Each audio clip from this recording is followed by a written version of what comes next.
What's the date? The 19th. Yeah. No, 20. It's the 20th. Okay, I'd like to call this meeting to order, which is November 20th, 2017, Board of Commissioners Finance Committee meeting. At the head of the table, we have Madam Chairman, Dr. Ramona Jackson Jones. To my right is our County Administrator, Mark Till. Across is our Chief Financial Officer, but really our Director of Finance, which is Jennifer Hallman. I have across from her is Michelle Green, who is our Chief Business Analyst. Financial analyst, yes, sir. Financial Analyst. And myself is Kelly Robinson. I'm the Vice Chairman and Chairman of this Finance Committee. I'm running them together. Anybody else here for staff or no? Yes, James Worthington. James Worthington, our Director down in Development Services. Welcome to this particular meeting. Anybody else? That's all staff. All right. With that being said, we'll come back to formal introductions in a minute. I'd like to go ahead and adopt the meeting minutes from our last meeting. Make a motion. Second. All in favor? Aye. All right, so that's officially been authorized. All right, take that. All right, so first up, Madam Jennifer. Yes, we have Amerisco Amoresco. and Amoresco. I said it the other way, yes. That's okay. Giving us an energy audit update. So if you would like to begin with your introductions and. I'll start with me. I've met all of you in the past few times before. I'm Brad Comer, Account Executive with Amoresco, and I'll start the presentation here and go to Jim. And I'm Jim Josephson, Regional Manager with Amoresco. I'm Cooper Hammerlin, the development engineer on the project. Cooper spent a lot of time in your buildings, by the way, so brought him in case there were some more technical questions that need to be answered. So from that standpoint, are we ready? We are. Go right ahead. What I'd like to do is first go through the scope of work that we're looking at, that we've been evaluating from our audit.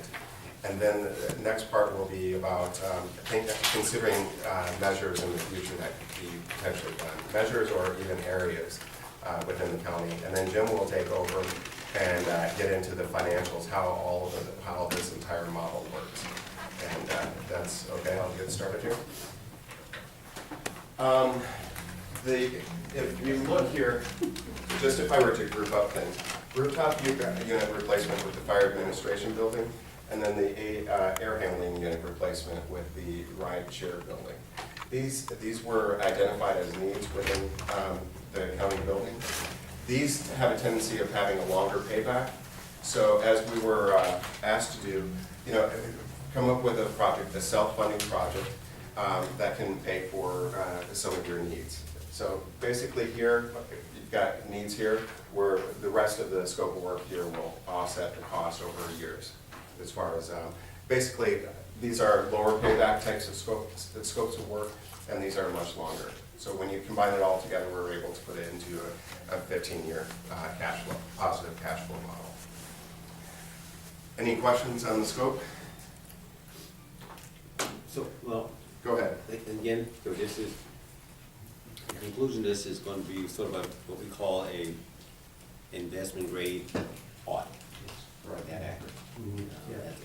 That's sort of the end goal. There's an audit, and out of this came some type of monetization of the value. Correct. Is that accurate? And again, we have different levels of understanding. This has been almost a lengthy process to go through. We thank you for your patience, just level setting, assuming that we don't all are processing this at the same time, at same speed, so thank you. Yeah. So, yeah, Brad, why don't you just go through a little bit more, go back to the other slide. Okay. Let's just stay with that a little bit. Just let's maybe step through the different components of the project, I think would be helpful for everyone. So here you've got lighting. Lighting is going to LEDs. You're going to get benefits from the energy savings. Uses somewhere around a third of the amount of the energy. And then the lights last quite a bit longer, up to 5 times longer than traditional lights. You've got then building controls. If you can optimize the operation of the building, you can save money just by having the right temperatures versus bringing in the right amount of outdoor air or not. Water conservation, Georgia has one of the highest water rates in the country, so generally speaking, that's going to have a pretty quick payback, and the scope of work with the water are things like, Got toilets, urinals, and sinks mostly on that, and showers at the fire stations, and a couple of the DPW buildings also have showers. But for the most part, 90+% of it's just your domestic water fixtures. pool hypochlorite generation. It's where you can generate the chlorine on site then, rather than bringing it. You've got to order it, you've got to make sure, measure everything. This is basically a self-contained, or it can work by itself. This one is not an energy saving, an ECM, it's an operational saving, operation and maintenance type saving. So, pool pump VFDs, if you can turn down a pump rather, or turn it off, you're going to save energy. Ice machine heat exchangers, can you help with that one? Yeah, it's just a heat exchanger that goes back on the back of the on the ice machine that uses some of the wastewater in it to pre-cool the incoming water, and so it just increases the overall efficiency of the machine. And then smart irrigation. If you've ever driven down the road and you see sprinklers going off in a downpour, and you think to yourself, what's going on there?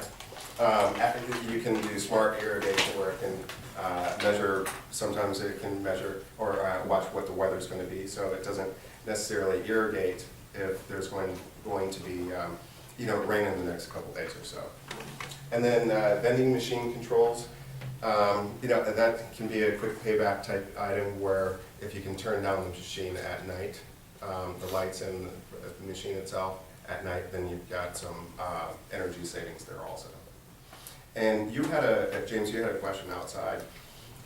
As far as the control of it, is that something that goes on the outside or it goes on the inside of the machine? It's external, so the company, because most of the time it's an external company that owns the machine, if they come in and swap out the machine, you keep your control and it just works on the new machine.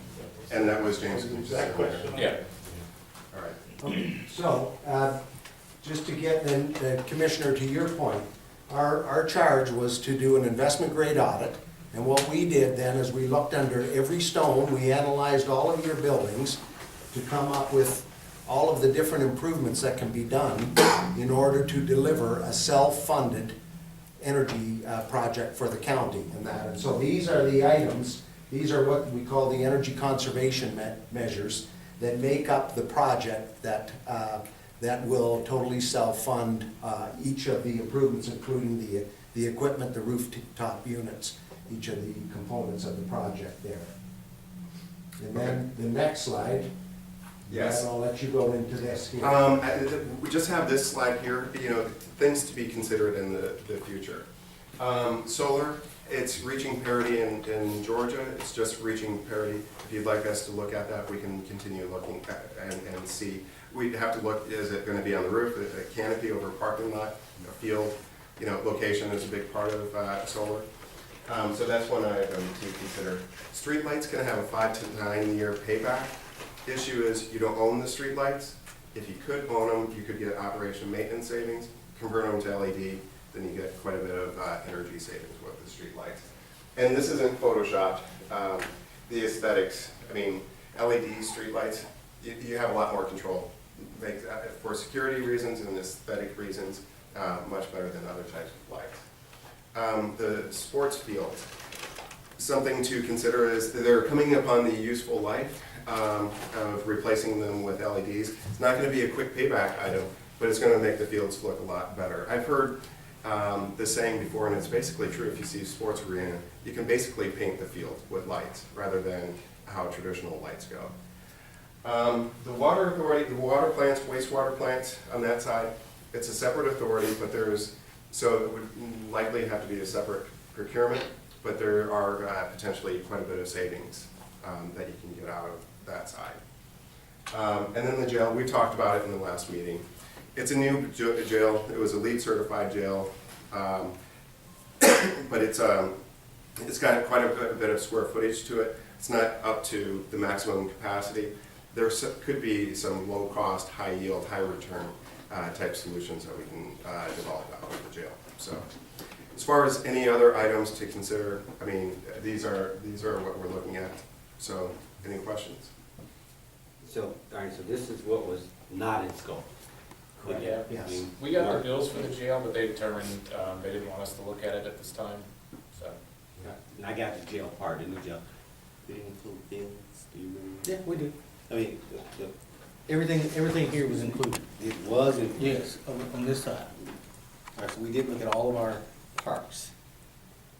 Yeah, All the we went buildings to and all the parks. parks, and there are measures included in the scope at the parks. It's mostly water and lighting, but the lighting is like on the buildings or within the buildings. When we were saying we didn't look at the sports fields, we're talking about the sports lighting itself.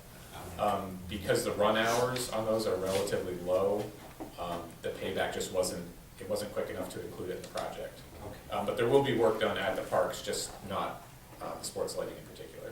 I got you. Okay, all right. But it was in scope. Yes, In yes. other words, we have 19 parks, give or take. They got concession stands, restrooms, all of those things, both water and lighting, Yeah. and everything else. Yeah. Gazebos, you name it, whatever. That's correct.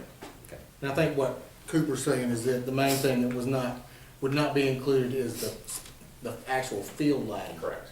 Okay, all right, keep going. Even though they looked at it from the ground. Okay.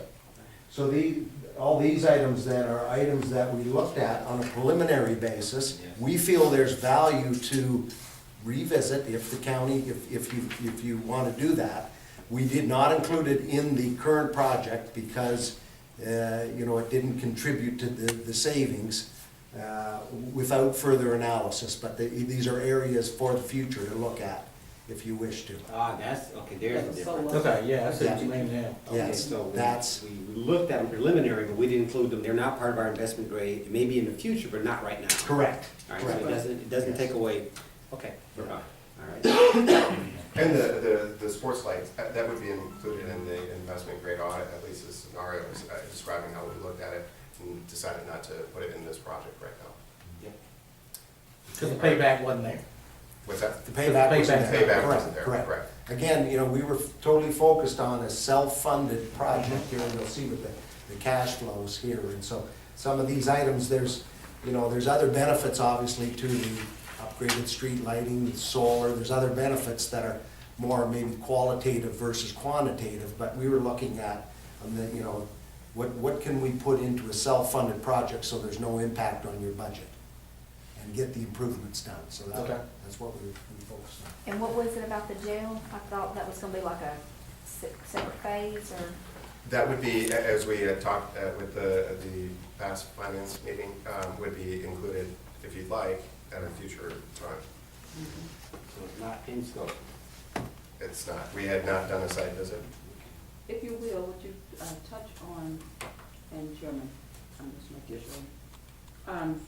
Could you just touch on solar a little bit? What areas have you identified that potentially you could incorporate solar? Have you looked at any areas, or just off the top? Off the cuff right now. Oh, I mean, okay. when we're talking about solar in Georgia, we're looking at 20, 25-year paybacks, Oh. and then the cost of money. Mm-hmm. But sometimes, some of our customers will be willing to put up some money because it's a advertising vehicle. It promotes the community. I mean, if you do a big solar project anywhere around here, it's gonna be in the newspaper, it's gonna be publicized just on its own, and we can help out with that if you see a value there.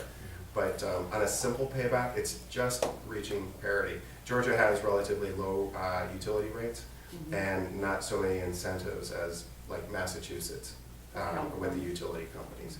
But it's something that is starting to work in Georgia. It's something that we can look at if you'd be interested.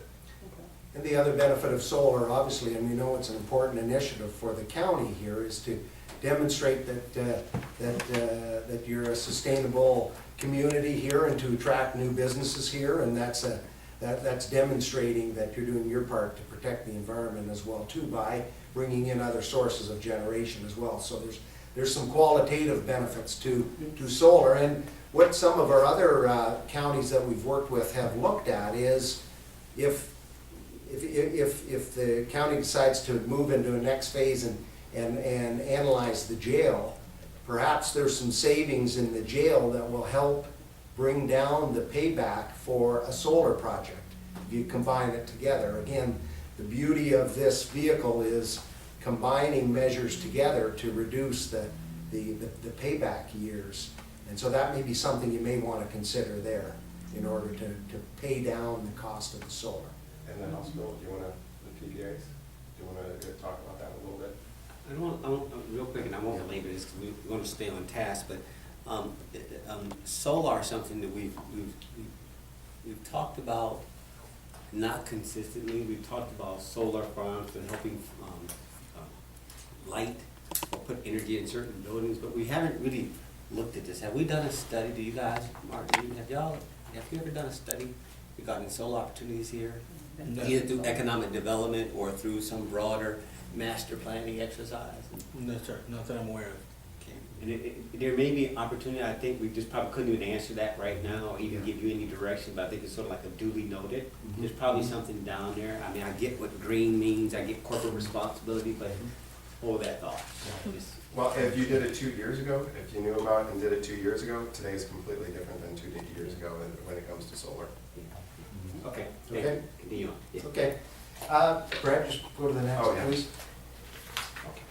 Okay, the financial summary then of the project, the in-scope project that we presented here, we wanted to illustrate here based on looking at year 1, year 5, year 10, year 15, and then year 20, and looking at the gross savings per year, the gross cost of all of the improvements per year, and then the net cash flow. And so you'll see one of the important things and a benefit of performance contracting is that there is no impact on your budget. So it's cash flow positive each year of the budget. So you'll see here the cost of each of the improvements that Brad presented in the project at $193,000 per year are completely covered by the annual savings and of $194,000 per year. And so it's cash flow positive each year of the project. And then again, when we developed this model, Cooper and team and Brad went through and got costs for all of the improvements and identified all of the savings to roll up to these numbers here. What we tried to do then was take all of the savings and put it into improvements so that we could maximize the number of things that we could do at each of the facilities there. So as many of the improvements as we could to get them into the project.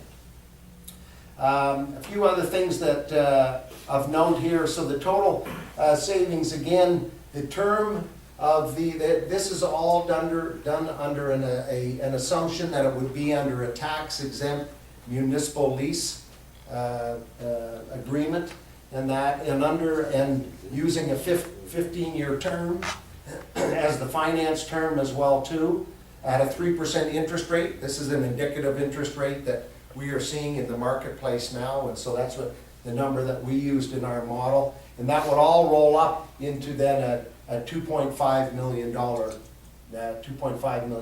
project. So at the end of the 15-year term, obviously the county then, all of the improvements are paid for, and all of the savings then would become net cash for the county. And so you see from year 16, 17 through to year 20, the savings increase, the net cash increases substantially, and cumulative savings over a 20-year period would be 1.6 million then. So all the savings pay for the improvements, years 1 through 15, and then the county retains all of the savings at that point. Just want to make sure everyone understands that. Another important point in this, these are all energy savings only. There will also be some maintenance savings, which we do. We have very, very little maintenance savings currently in this model, Cooper, I believe. There is additional maintenance savings that we are working to determine, and so they will add to the net cash flow each year. And we should have that information for you in the next week or so to firm that up. So this does not include some maintenance savings, so they will increase the net cash flow each year. Right, so, let me make sure I got this, so we'll maybe take 1 year at a time, just for the sake, and we can scale it from there, so.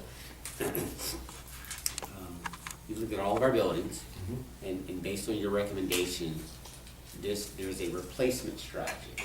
That means money up front that we would invest in replacement of these capital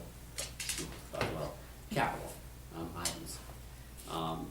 Coolers, whatever you name them, lighting, HVACs, whatever is recommended.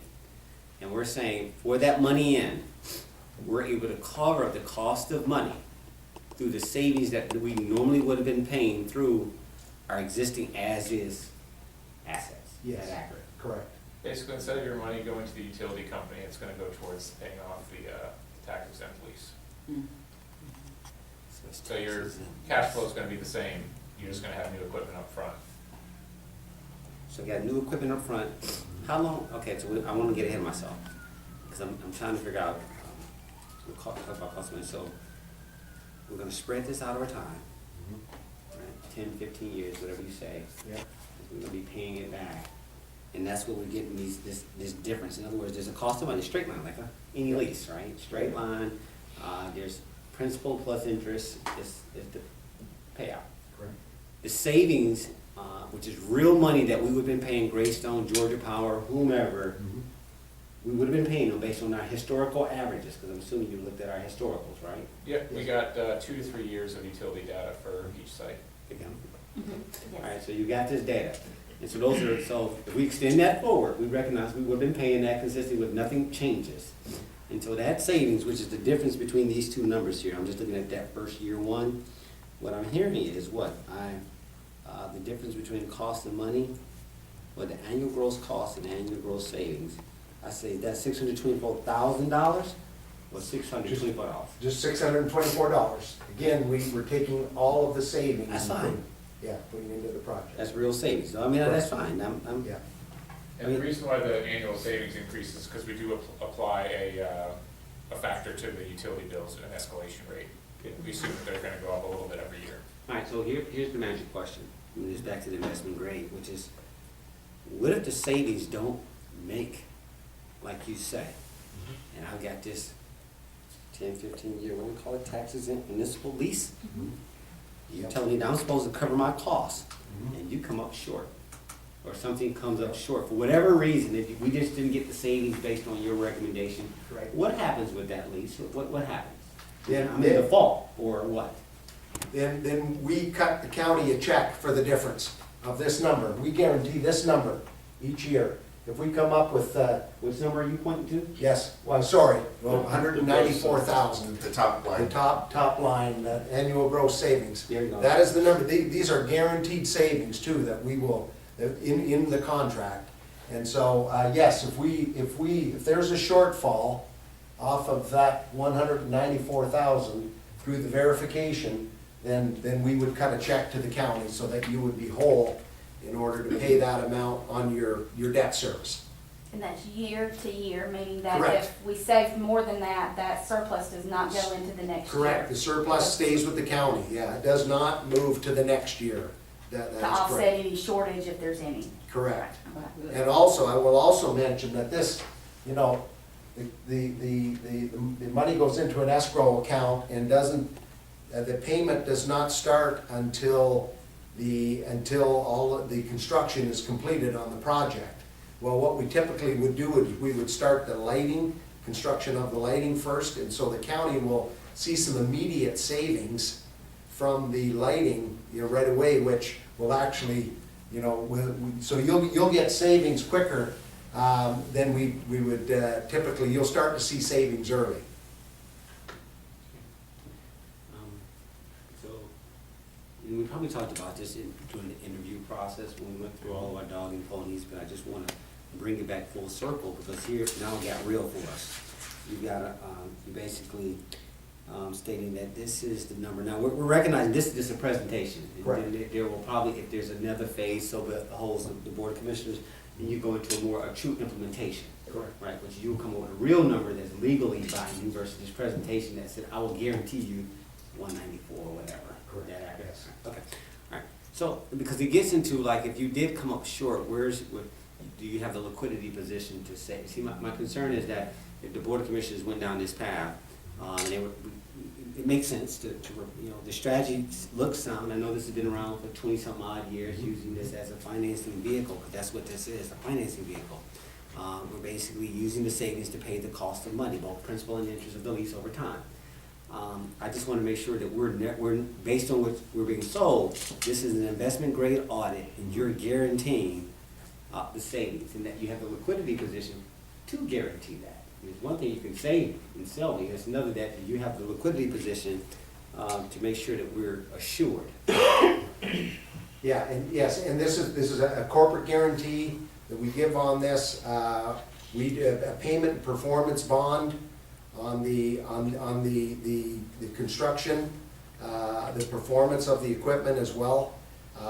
And so we do have the financial capability to support this project. And we currently have over $1 billion in projects that are currently underway now. So we have the capability to support this project. In the southeast, just alone in the past 5 years, we've done $5 billion in energy projects. What have you done regionally here in the metro area? We have done Glenn County. We're starting our project. We were just awarded, we actually just signed the contract with City of Atlanta. We have done Medical University of South Carolina, City of Columbia, City of Greenville.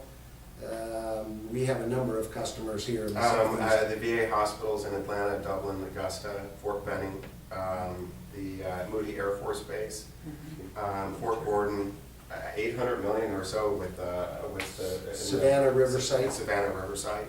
Federal government, they're kind of one of the forerunners in making this process really work for customers. As in the federal government, you know, they cover themselves pretty well on this kind of stuff. But we've done a lot of federal side projects in Georgia and the southeast.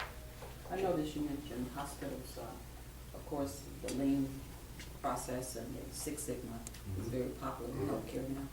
And that this is nothing new in terms of efficiency, you know, practices. I'm just curious about your formula that you use for your maintenance. So you're looking at life expectancy. What are you projecting to tell you that to derive at that savings? The maintenance savings? Yeah. It's gonna be material savings mostly. You're talking about replacement costs for the lighting lamps, and you have to replace them less frequently. We don't take your internal labor costs into consideration because, yeah, I mean, we know that if we save y'all an hour now, you know, Jody and Mark are running around enough as it is that they're just gonna use that hour to fix something else. So it's a material savings. And I don't think I mean, we asked for external maintenance contracts. We didn't get any information about that. And I know Jody Christopher and Mark Price do pretty much all the maintenance on your buildings in-house, so it would just be a material savings. Could just be material. Because I was more along the lines of chillers and the big generators. I almost said boilers, but I know we don't have steam sterilization here, so. Yeah, so we're not replacing any of the chillers or the generators. The large mechanical equipment that's being replaced is the rooftop units at the fire administration building and the air handling units at the ride share building. And we don't have any data about external maintenance contracts on those.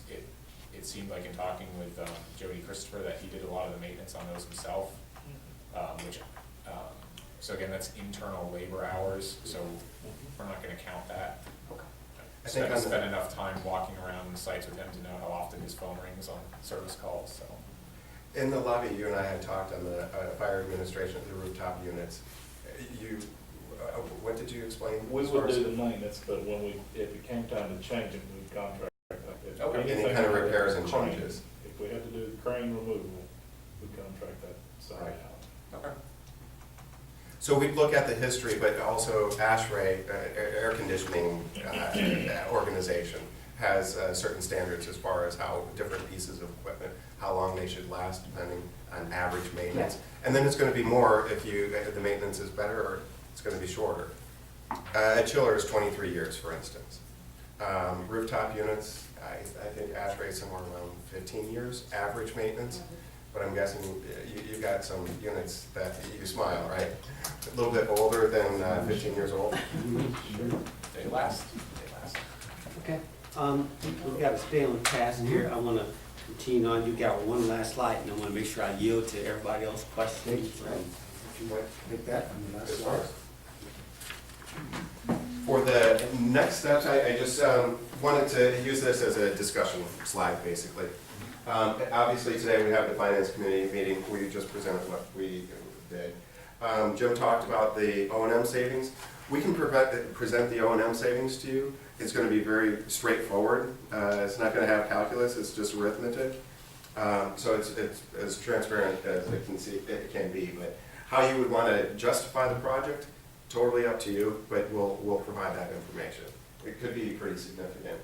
And then we can. Does O&M go overlay a risk component, like, you got this, what I'm gonna call just level one, it's base, I mean, I think we get the savings part, I'm trying to get in my mind, when you start trying to introduce another layer, another variable, that, does it improve it materially, I mean, does it, again, I'm always, So for the board of commissioners, it's important that we just want to get to conclude the scope of work. And if that was in the scope of work, we need to be in the scope of work, but if it's not in the scope of work and it just enhances the numbers, that's okay. We respectfully, we want what was in scope, investment grade, get us there so we can report to our board of commissioners, and then if there's some enhancements with additional jail side or whatever the case, I mean, I think that's fine, but I don't want this to expand the scope, so help me. Yeah, this will not be expanding the scope, it's just to, we need to do a little more analysis to identify what is the maintenance savings.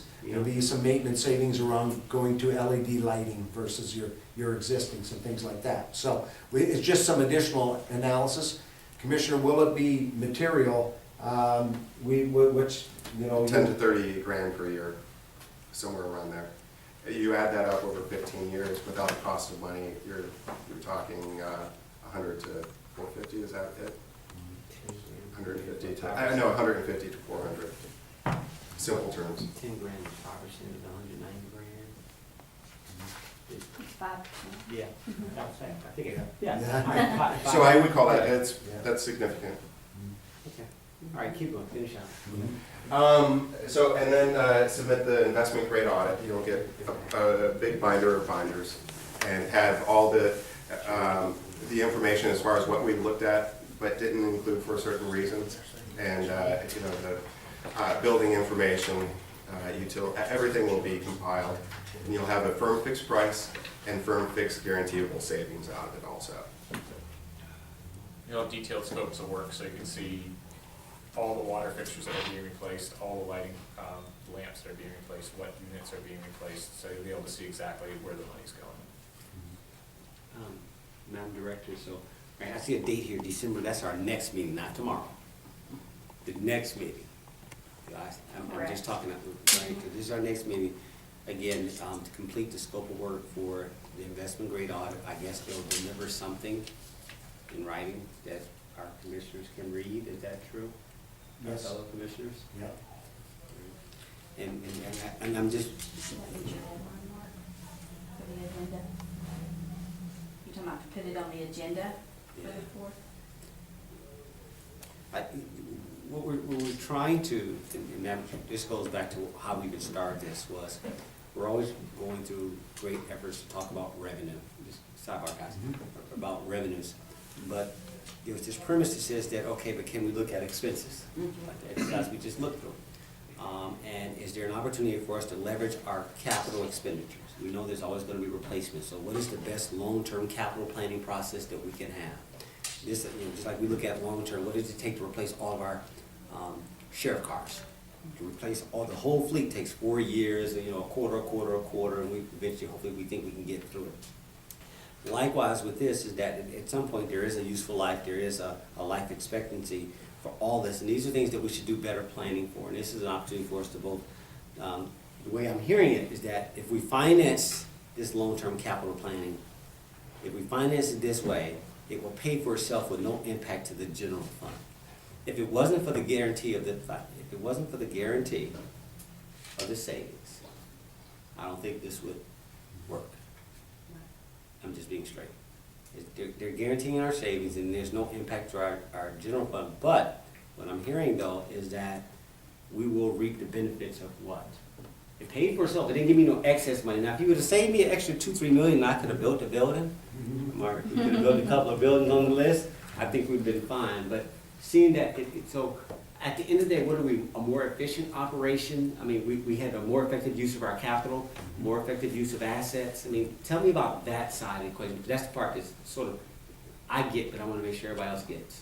Well, I mean, today, you have that money, that $193,094,000 per year, you have that going to the utility company. And now what we're gonna do is we're gonna take that and we're gonna put it into your facilities to give you the most efficient operation of your facilities. And then the savings from that, the guaranteed savings, we get a check up front.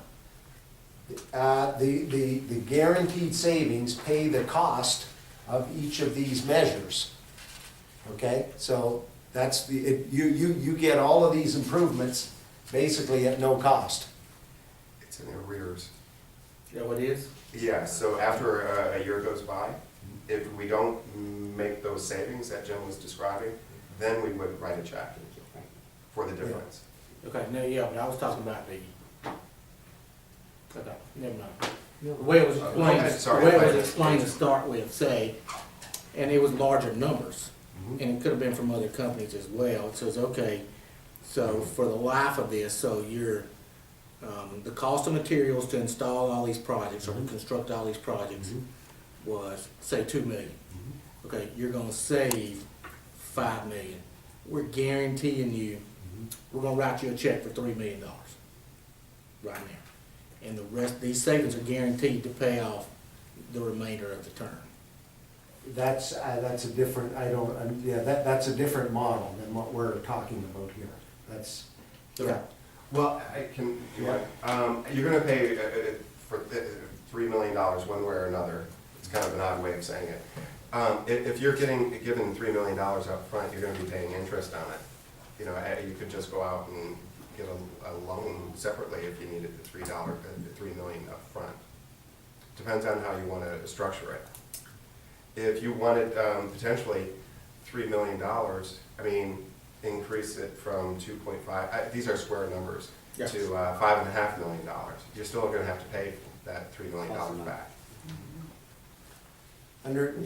Okay. Mark, under this, the county would get a tax exempt lease purchase agreement for $2.5 million with a lender out there.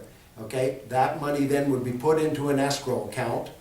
Okay, we would start construction, and then once we're complete, once construction is complete, that's when the first year cost, Yeah. your debt service. You're will then guaranteed to issue- pay off the cost, but there's no money left over after that. There's 624 under this model, yeah, Yes. there's that, but that's it. Okay. But yeah. Yeah, so based on the model, that number Yeah. came in lower. The way it was explained to us in the beginning, This is maybe it wasn't y'all, Yeah. that, okay, we pay for these costs, there's enough money to pay for these costs, plus you could have an additional $3 million left over that you get. And So I think that when we would initially explain- looked at it, Mark, we thought that the jail would be included as well. And that's a large piece of your expenditures and that, so that may have, How much square feet is this right here? What was it, 600? 600,000. So this represents 6,000, how big is jail? 500,000 square feet? I know. Correct. Okay, so this is almost half of potential, but that's a newer building, so the yield, okay. But not full capacity. Yeah, but I want to go back to something that our county administrator was on to, and I'm listening to you, I'm like, okay, if I took $2.5 million and put $3 million on top of that, and now we've got a $5.5 million that's give us cash up front, and now we've got a savings in there to pay it. I mean, you'd have to guarantee, because based on this right here, we're only getting what, $194 per year in savings. You add another $3 million, I'm just making this up, you add another $3 million on top of this, you gonna cover those losses that are obviously gonna come based on Yeah, I think it was a bigger number. It was a bigger- It was a bigger difference. difference, but this also is truth of where Yes, we it really is. are versus speculative sales. And they're still not there yet. I mean, this is preliminary. It's, yeah, this is 95% numbers, we just gotta do it, Mhm. you know, that's basically where we are. In this model, the excess comes in years 16 through 20. Correct. Okay, so Because all that savings. we paid off everything. Paid off everything in year 16, you get cash of over 300,000, so that's when the money comes in. Which is where the 1.6 million comes in. That's So where that is comes, excess, that's But it comes in year 16. year 16 through 20 and continuing as long as the Yeah. equipment lasts. So that guarantee is on the backside. Is that something that could be front-ended? That 1.6 million? Can that be front-ended? Yeah. That's the finance department. No, never mind. Let's Yeah, go. no, I know. It's- yeah. Not if you But I'm do thinking about what Mark was saying, to your Yeah, point, yeah. that's true. That's what was guaranteed. Yeah. And it could have been a different Yeah. house. I know, but No. you do not. No, I know, but- Anything else? You That good? would be that. Okay. Keep moving. I know we're gonna go up to 20 years. Gentlemen, any closing comments? I think we've got what we're looking for, that we were just confirming that, you will come back, they will come back and make a formal findings, Mark. Mark, would it be for the next meeting, or when would their deadline need to be in order to meet that agenda? Now, I'm assuming, are we coming back to the finance committee first before going? So when do you, because we'll have to have time to look it over. Okay. Now, we can present it to the board. I mean, I'm not sure if that point we would be ready to make a recommendation to the board. So you're saying you would have investment grade audit ready on the December the 11th? We would have the investment audit done by the 11th, but we would have firm fixed savings, firm fixed cost. Before, if you have the meeting on the 5th, we'll have all those numbers firm fixed, guaranteeable. Yeah, I mean, it's theoretically, yes, we could get it on the agenda for the 18th and the 19th of December. That doesn't mean we would be ready to, I think that's fine. yeah. I think part of our goal is to make sure we're talking to the public about that. We did also identify multiple areas of savings and opportunity to deal with real capital costs. And whichever meeting you want to get that on, I think their delivery of the investment grade audit is the first part. Mhm. What we do out of that, we can do out of it. Yes. It's not contingent upon that budget moment. Yeah, no, it's not. It can be done at any point, but Right. when we're ready. Yeah, but we need to say it in this meeting. We don't miss the window that we got the public's attention. It says, oh yeah, in addition to what we did as far as internal exercise, we also looked at some other things. Savings opportunities. Yes. Internal. So, if this is 95% of the answer, and there just needs to be some more enhancements that did not be ready by the 4th to take it straight to the Board of Commissioners, it's just, because they've already signed off on the investment grade audit. We didn't sign off on getting a recommendation. I just want to report. What did you come back with? This is like a financial audit. What is, and out of that comes recommendations that we can take the finance committee based on the feedback and what the commissioners say, and then come back with recommendations. Yeah, so if we receive it on the 11th, yes, we can make the agenda for the 18th and 19th. All right, so the 4th. He keeps saying 11th, but is it the 4th?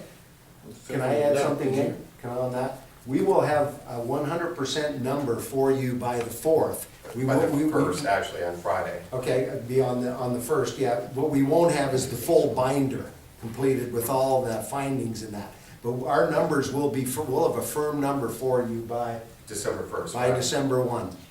So December 4th is when the next time we assemble the Board of Commissioners in a work session, can they present the investment grade? Well, we can put them on the agenda. We won't have the information until the Friday before. It won't be attached to the agenda, but It won't be the audit. it won't be we can have the presentation. We'll have all of the numbers. We will not have the big binder that goes through all the details of your buildings and all of the cut sheets and everything like But you that. would be ready to make a presentation to the full Board of Correct, with Commissioners full 100% numbers. by December 4th. Yes, we will. That's fine. Okay. Complete the scope of work. Yep. Stay there. That's why I want to get ahead, talk Okay. about other like that's not what we agreed to. Let's just stay there and then let the full board make that call. Yes, sir, we can do that. Okay. You guys got it? Okay, yes. 12/4? 12/4. Well, but you're gonna be working with staff to get what they need before then. I just won't see you until 12. We won't see you as a full board until James, 12/4, will right? you work on getting that on the Yes, if you agenda? need more detail, we can put more detail into it. Okay. Back. believe you're the fourth of December. Yeah, Well, I there's will more make Lisa sure to he's- get a presentation on the agenda. Yeah. Just the presentation. Mhm. That's, I mean, it's not a business action, it's not an action item, is No, it? Just. a just presentation. Just presentation? Yeah. Yes. Sure. That's good. So that's the work session day, correct, the fourth? That's correct. The fourth. 10 o'clock. Mhm. That works. We'll be ready. Okay, sounds good. Gentlemen, thank you. Thank you. Thank you. Sorry we started, yeah, started late. Thank you. Mark, do I just pull out the USB? Yeah, we'll close it out. Everything pulled. You know how to do it? Yeah.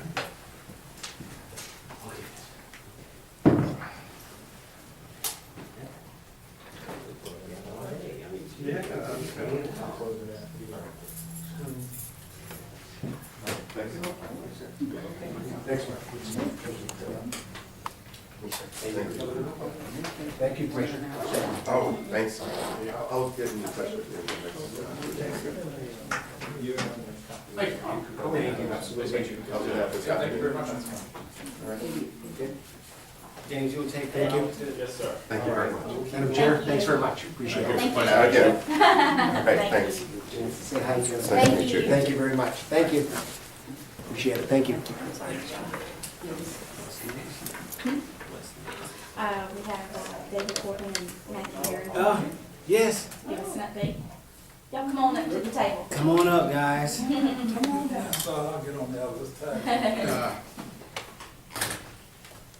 What we have here is just gonna be one small section of about a 8-section final presentation, which basically is completed, but we just wanna go over this one part with you, Yep. today.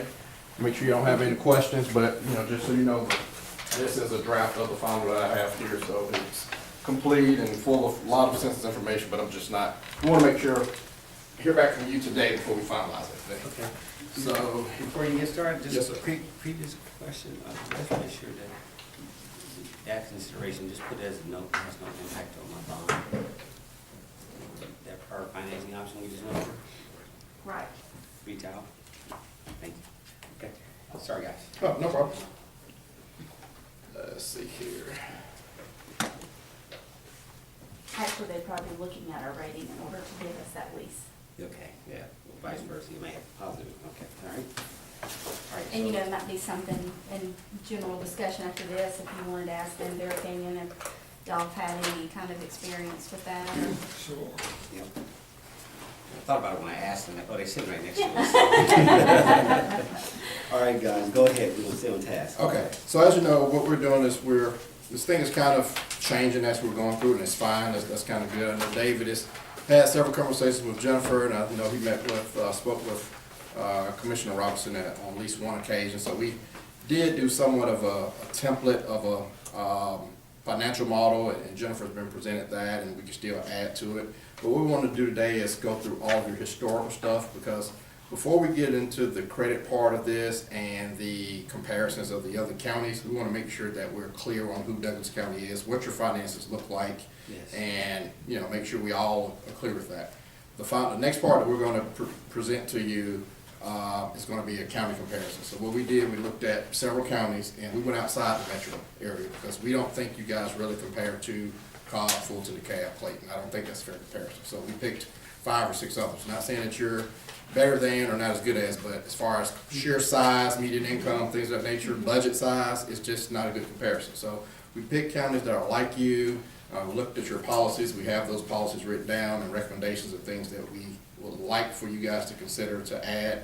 All that we'll bring forward, but today we just want to go through Douglas and your finances to make sure that we kind of understand, point out some trends that, you know, some that are good and some that we need to really be thinking about going forward as far as revenues and expenses.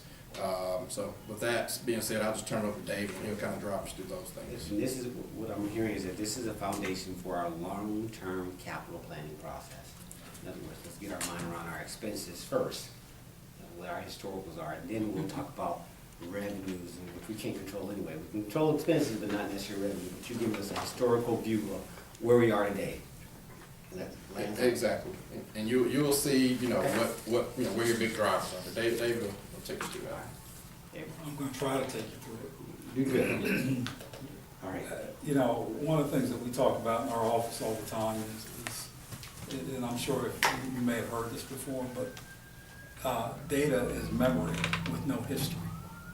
And so part of our challenge has been for the last, I don't know if it's been a month, I think every time Madam Chair or Commissioner Robinson came around, they found me squatting in Jennifer's office, trying to figure out, trying to go through about what is the story. Because when all things fail, when there's no, the good thing is you guys have had transition, you've had good management, you've had solid history with respect to core knowledge of the financial operation, because a lot of times what we're seeing is people see 1 year of data and they assume that that's a trend. So operating procedures, understanding history, all of that stuff is a framework to allow for when things transition, people come and go, you've got a basis for which to operate. So we spent an inordinate amount of time doing two things. One is we went back for 2009, we put it going back further to evaluate where you've been, to kind of get an eye for which way you're currently heading. And we also did that to develop somewhat of a spreadsheet model to give Jennifer and the commission some sort of tool to allow you to say, if I change this variable, what will happen down the road, given, and how does that look? It only makes sense if you know, how does that look relative to what you've been spending before? 50% of your money, your expenses, we pretty much know where they go now on average. You know, so those are the things that we're gonna talk about here in a little bit. So what you have before you is just the draft, and we're gonna clean it up once we get to do a little bit more of this. Because Jennifer's already sent me some things saying, oh, this needs to be reflected a little bit differently, but I do at least wanna let me just go through a general theme here. You know, there are really only a couple of moving parts. You've got revenue, you've got expenses, what's left over, you got fund balance. I wish I could tell you, that we'll get into some of those other moving parts, but for the most part, what if I told you that for the last at least 7, 8, probably 10 years now, the county has had pretty much a 5% operating margin. No matter if you brought in 80 million or 100 million, you end up spending 95% of it. The numbers tell us that, right? And so, you know, then the question was, once you establish what that is, let's take a deeper dive into what's driving the revenue numbers, what's driving the expense numbers. So what you have before you is a book that does that. The first part of this book is the balance sheet. You went through, looked at what your unassigned fund balance was, trying to get us a sense of the trend. It's significantly better than what it was back in 2008, 2009. Last 3 years, though, it's been trending down. So to give you an idea, I don't have the actual book, I'm using our spreadsheets, but let's see, you don't have it up there. Let me see your book, or let me see what Just, this just use this. That's that. 19. Jennifer, I say something wrong, you hit me like you normally have been. If you go to, I think it'd be on page 6, is that what you have, Matthew? 4. Page should be there. Page, is that the same page on yours? No, I mean, this is what they have this. That's page 6. Yeah, page 6. Oh, So, you know, obviously the balance sheet is a statement of financial position, it's a point in time. But what I did want you to see, what's most important on there, we went back through, is your days cash on hand. About 160 days cash on hand, and you've also have basically about not quite 2.5 months of fund balance, unassigned fund balance, because that's what counts, what's left over. And GFOA recommended is 2 months. So you're well ahead of the curve. That's not doing So where's my cash on cash? Let's see the here. black bar there. And I'm sorry Oh, this no, stuff is so okay. small, I just, No. it's a lot of You data. want me to put it on the If you screen, want to, would it if be you want to put it better? on the screen, it's fine. It's up to you guys. Yeah. Y'all up to first y'all. screen, or y'all good? I'm It's just, it's a lot, and I'm covering, I've got 9 years of story to talk about. that I'm trying to kind of- Keep going. No, we're fine. We're fine. We So, just have to find. so, I say all that to say that the balance sheet is the first section. Our main thrust was, you know, there's 2 notable things about your balance sheet. One is you have no debt on it. You have relatively little debt, which is bode well for you in the county. I'm not sure there was any more, you don't really have a whole lot of capacity just to take on debt without an offsetting revenue source. So no debt has been a positive thing for you, which has maintained your rating. The second thing is you've been able to maintain your fund balances at a fairly respectable level. I think, though, the trend tells me that going forward, they're gonna be under pressure going forward. And so your 2.5 months is just about right.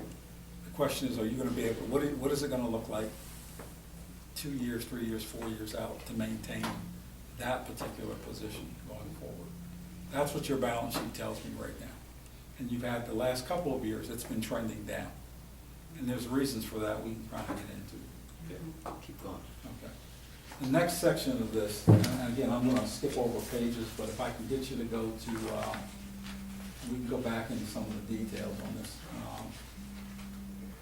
This is my favorite chart, and Jennifer's gonna holler at me. But it's, slide 11. And all this is summary, can be broken down into detail, at some greater detail, but effectively, if you look at slide 11, this kind of tells us what I really was looking at. So since 2009, your revenues, generally speaking, have been,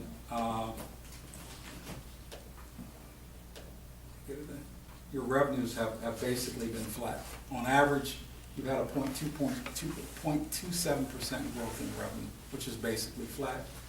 Your expenditures have basically been flat. I mean, again, over the period of time, they effectively have been flat, and you've got a 5%. For historically, you had a 5% margin.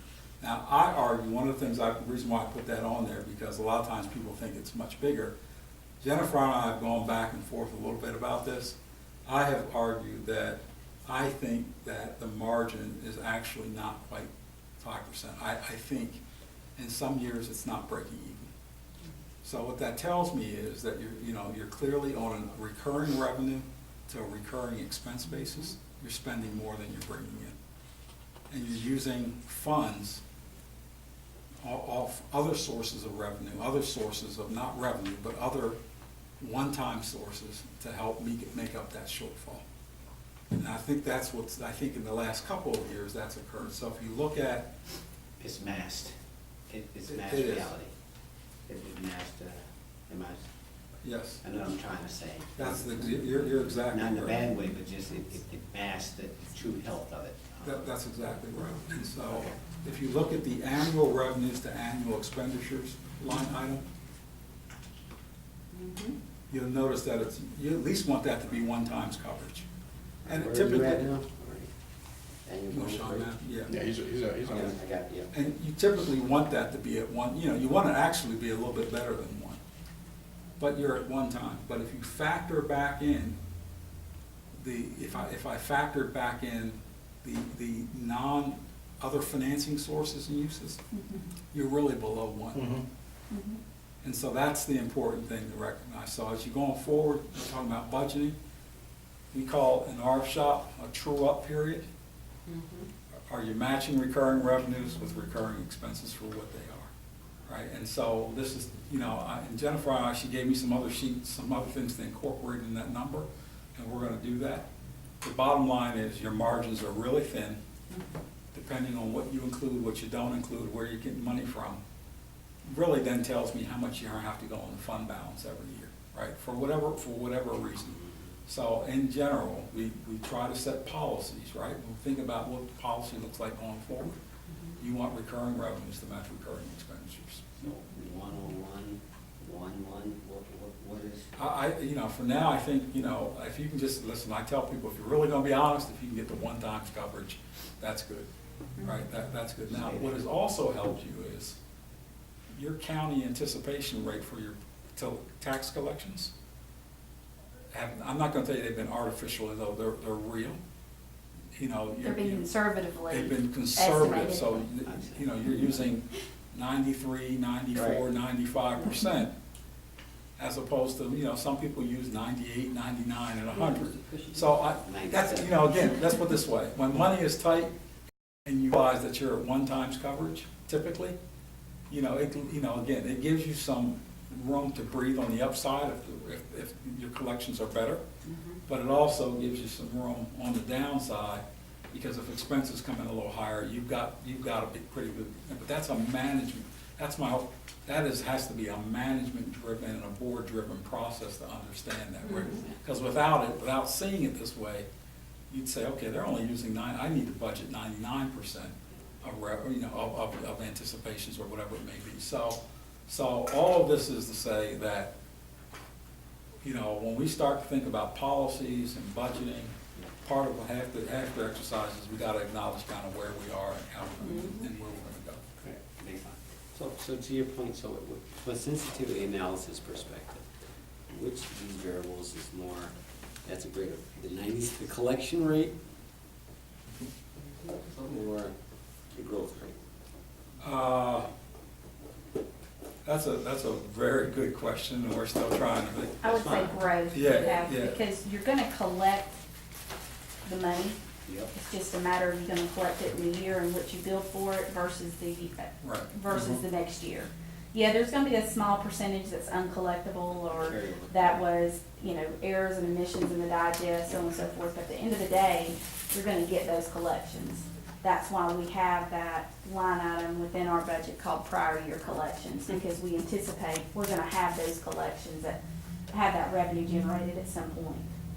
Yes, a drag on that 3% every year Right. over time, it just keeps. One goes up, one Exactly. goes down. One replaces the other. That's exactly right. So some of this, what's interesting about a portion of this analysis is, now that we've kind of have the general framework, then I think that's a very good question. What's driving this, right? Because so the next set of books the next sections you have, then drill down on what's been your revenue history, what's been your expense history, down to the level of detail. Because, for instance, hypothetically on the revenue side, if somebody said, okay, if the bulk of your revenue is already fixed, so, let me find the right slide for you here. I have to look at yours, I'm sorry. If you go to the next slide, slide 12.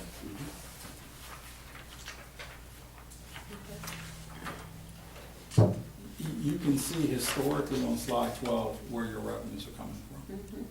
So 20%, I look at the other revenues, which are license permits, intergovernmental charges, at 20%.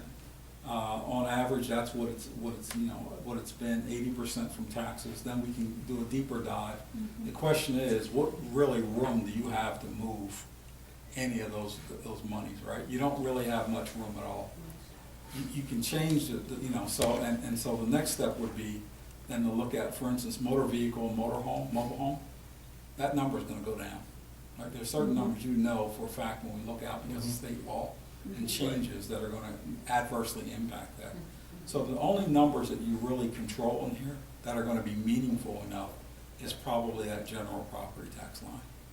Local option sales tax, if you collect more, you've got an offset that hits you on the other side.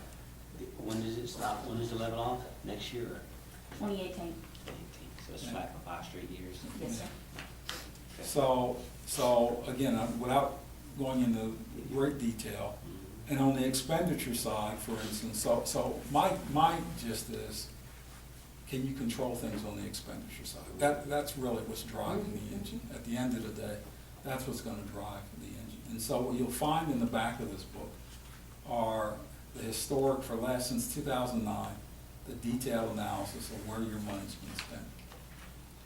How much has gone to public safety, how much has gone to general government, even breaking it down even further. So if you told me, you came in and said, well, 32% of our budget is gonna be in public safety, and I'm telling you, if you've always spent about 50% in public safety, I'm probably gonna tell you that's not realistic, right? It just, it is what it is. Right. I don't want you to keep transitioning, but I want to come back to this notion of those variables. If I think about the collection rate of 97, but I think, so what are our levers that we can move? And we have the millage rate, which is the multiplier effect. But I'm going to go back to the growth rate and being able to anticipate what our outlook is, right?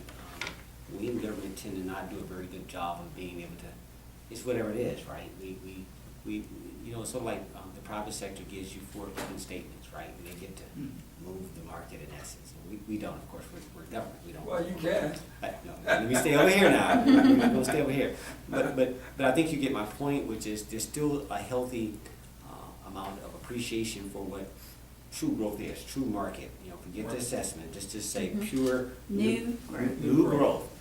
What that could be, and have an appreciation for, you can't bet. You can't say, oh, okay, last year we got 5, and so we're gonna bet 5 this year. You know, historically, we've got 1, negative 1, 1, 1, 1. I mean, moving trend, I mean, so there's some degree of fundamental analysis that you should be able to, like forecast is, okay, we've always historically done 1, probably your last 4 years, and probably 0 for the years before that with Yes. Eric, so, you know, consistently. And we're thinking we're becoming a little bit more healthier, but, you know, some people will stretch it, so I guess we're part of our understanding out of all this is make sure we understand what the key variables are here, growth rate, what that really means, and what you look at the whole number or not, because that's part of this. I mean, your expenses are important, but they gotta, they're in light of what? They're not in isolation. They gotta run concurrently. In other words, I'm looking at multiple dimensions. You're not looking linear, 1 plus 1. It's You're not not. like an engineer. You're It's not. like multiple dimensions at the same time. I agree. Okay, keep I going. agree, and so, there's two sides to this coin, and if again, I don't mean to get off track, but it's sort of like the federal government talking about tax, and I don't mean to get in politics, but talking about tax reform, but never talking about the expenses, right? You gotta, at some point, we've gotta address the expense side of the equation as much as the revenue side. So, what I've tried to work, I think the first model in terms of the, worksheet that we set up with Jennifer was probably much more heavily reliant on the expense side of the model as opposed to the revenue. Which is what we asked. And that's what we want. But at the same time, I realized, again, and some of it was the creator's bias for not thinking that you can use, you know, again, growth is important. How do we capture growth? Trying to figure out, again, is, you know, and again, you hear me talking out loud or thinking out loud because trying to figure out which component or which variable is more important than the other. I think you were saying it's dynamic, both of them are important. But what I have found is that even if I increase revenues through growth, your margin's still 5%. So, you know, trying to figure out how to make sure I've got the right expense profile for what I'm trying to do is what I'm getting at, and that's. You're on the right track, and we want more than anything, and I'm sure this should be consistent. We want to get our hand on expenses. Yeah. And that's what I Do that Yeah. first.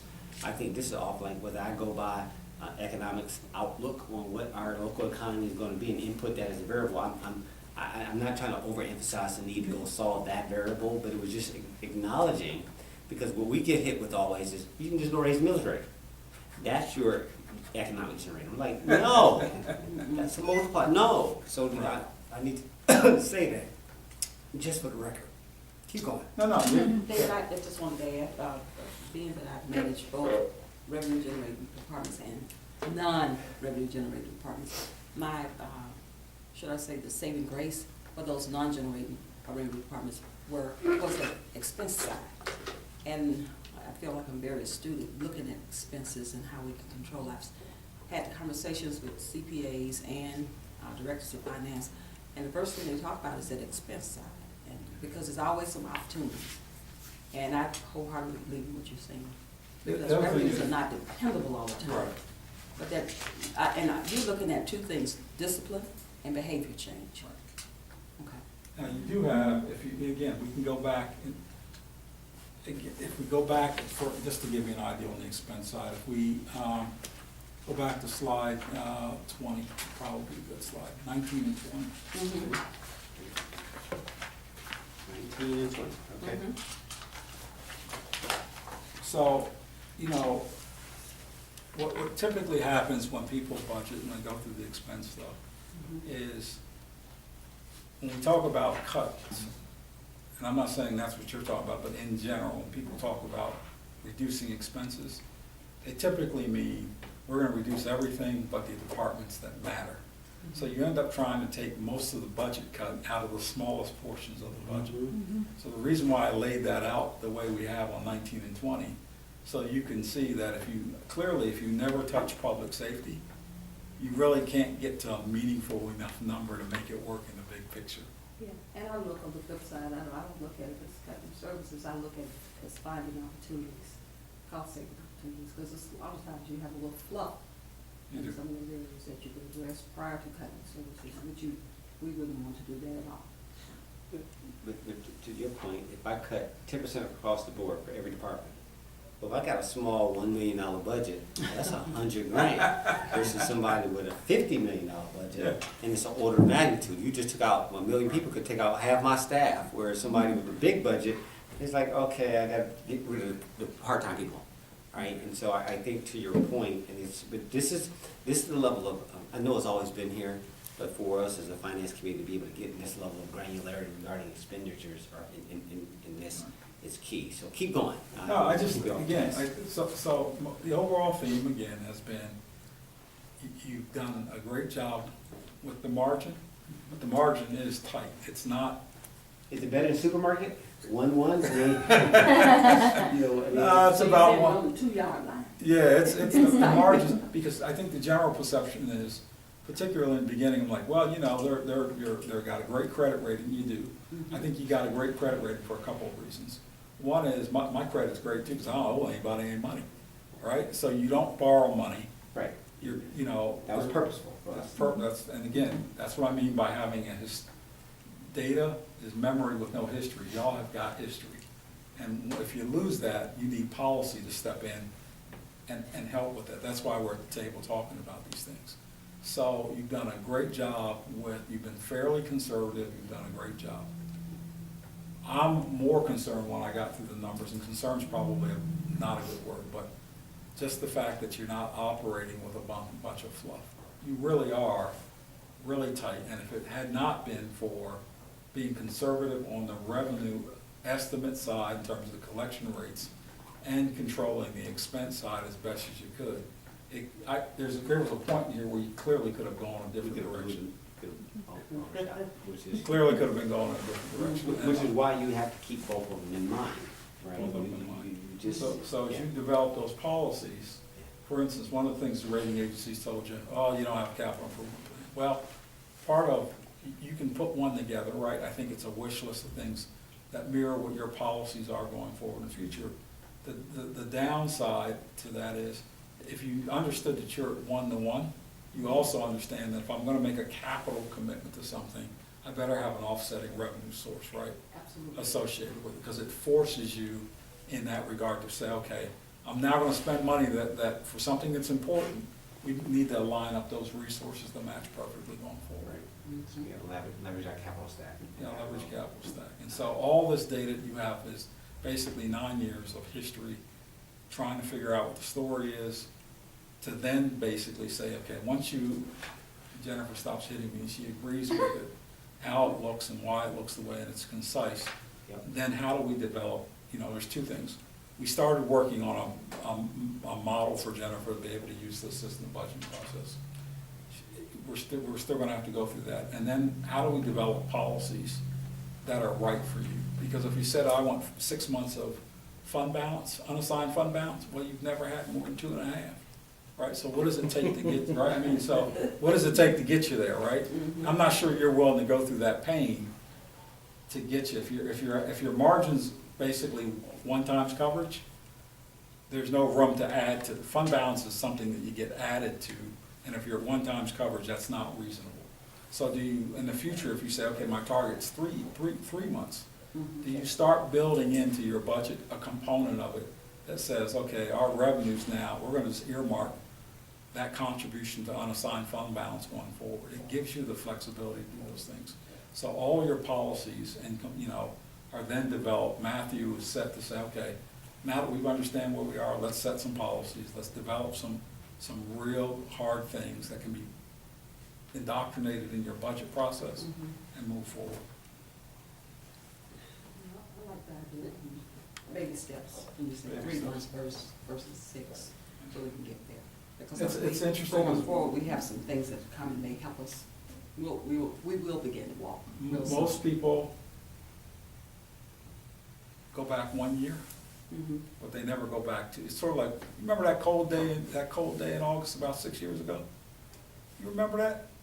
See, you don't, do you? It's the same with the budget. Most people only remember what they spent the prior year, not recognizing that, half my budget has been public safety for the last 15 years. And it's probably gonna be that way for the next 20 years, more than likely, Mhm. right? Particularly if you don't do anything different to change it. Not saying, I'm not recommending that it should be changed, but Yeah. it's those types of things. Or if you want growth, and you have some ability to control growth through your activities, if you think growth is a driver to improve the revenue profile of the county, well, either you can sit back and let it happen, or you can be involved in the process of making that happen. And I think back to your long-term capital planning process that came out of the Wall Street. And I'm listening more than anything here. It's this notion that, but you also have to have a set of priorities. So yeah, I've got expenses. Let's say I've got my handle on expenses, right? We got as tight as we're lean and mean, okay? But at some point, you have a set of priorities, right? So whereas in times past, public safety could have been your priority with the biggest lift, right? But let's say your priority shift. And so now, we're not saying necessarily that you reallocate the apple to shrink public safety by saying, taking that, put it down here, let's say health and welfare, the smallest, from the Right. biggest to the smallest.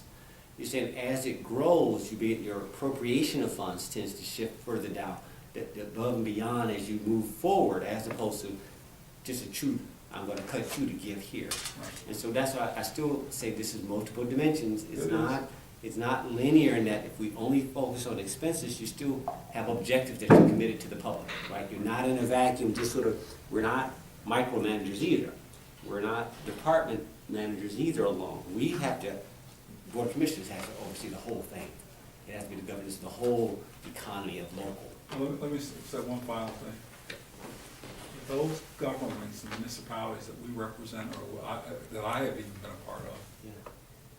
do exceptionally well when everybody's at the table having these conversations. It doesn't function well when one entity makes the decision and the rest of the people have no sort of connection or relationship to it. And so that's been a little, quite frankly, that's, what you guys are doing is a little unique, because a lot of times that's not done, or they don't realize that they've been spending more than they've been bringing in for the last 20 years, because they get it from somewhere else. And so asking the question, the good thing is, you've asked us to look at something, you asked us to help evaluate and move forward.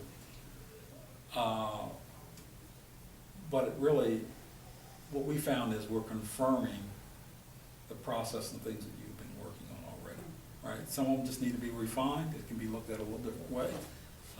But you're asking the questions about where do we go from here, given that the world is changing quickly, right? And our new growth this time of 2017 is 5.6, was it 5.6%. Could be an anomaly, don't know. So you said 1 year, you can't measure by 1 year, so hopefully next year it'll still Seven. train. Yeah, 7, I like that, Mark said 7. 7, yeah, I like that, seven's good. Seven. I don't want to lose Madam Chair to her point, but you mentioned earlier that we are in a transition, right? What you're doing is confirming culturally what we do. We could always look at, those who are in that world of finance, we look at this and knew what it was without going through this, but now we can communicate. This is a cultural shift, It is. right? We're in a transition. This is the time to have this conversation. And for Madam Chair, truly, no, she needs to know the truth. Tell her what these numbers, me and her can see it, but it's like, oh, this is tight. We're gonna be smooth, we're gonna have to make this, we gotta hit this, like I always use the analogy of the movie, Hidden Figures, man, you gotta drop this thing, slow it down and drop it just like this. I mean, it had to be that type of math, right? It had to be both at the same time. And that's where I think she really needs to know what this is, not the story where I thought we were doing great. I mean, you said we had no long-term, you said we had a great balance sheet, we got no debt, but you gotta understand there's more to finance than just that side of the story. That was only the public story. we're looking at this knowing that, okay, it's racial thin, we ain't got no debt. Good thing we don't have no debt with racial thin as a policy. So some of this was deliberate, we knew, but we knew we needed to get our hands on the other side. We appreciate you guys taking us through this very painstaking process. This is not easy. So I guess keep going. I know you No, gotta I get think to we the are. conclusion of the story. No, I think, I think that's pretty much it, is half the battle is knowing where you are to know where you wanna go. And we've spent a little bit of time, with you, Commissioner, with you, Jennifer, trying to get through what that story looks like and make sure it's accurately depicted, so we're seeing the same thing. We started off by not asking any questions at all, Yep. see if we could come up with our own story, right? And, Pretty much hit the nail on the head. and then, what we now need to do, the next steps are to evolve into working with y'all over a period of time to put together two things. Some policies that make sense for you, not for the rating agencies, but for you. Development of some capital improvement plan that at least looks prospectively about what you guys consider are priorities, what this board considers a priority. And three, you know, again, Matthew's gonna work on if you just wanna know, how do those things compare to similar sized institutions, that this, to give you kind of a framework, but this is built for you, not for, no offense to Cobb or anybody else. Your situation is, because your priorities are different, right, than somebody else's, right? You know, it's just a different aspect.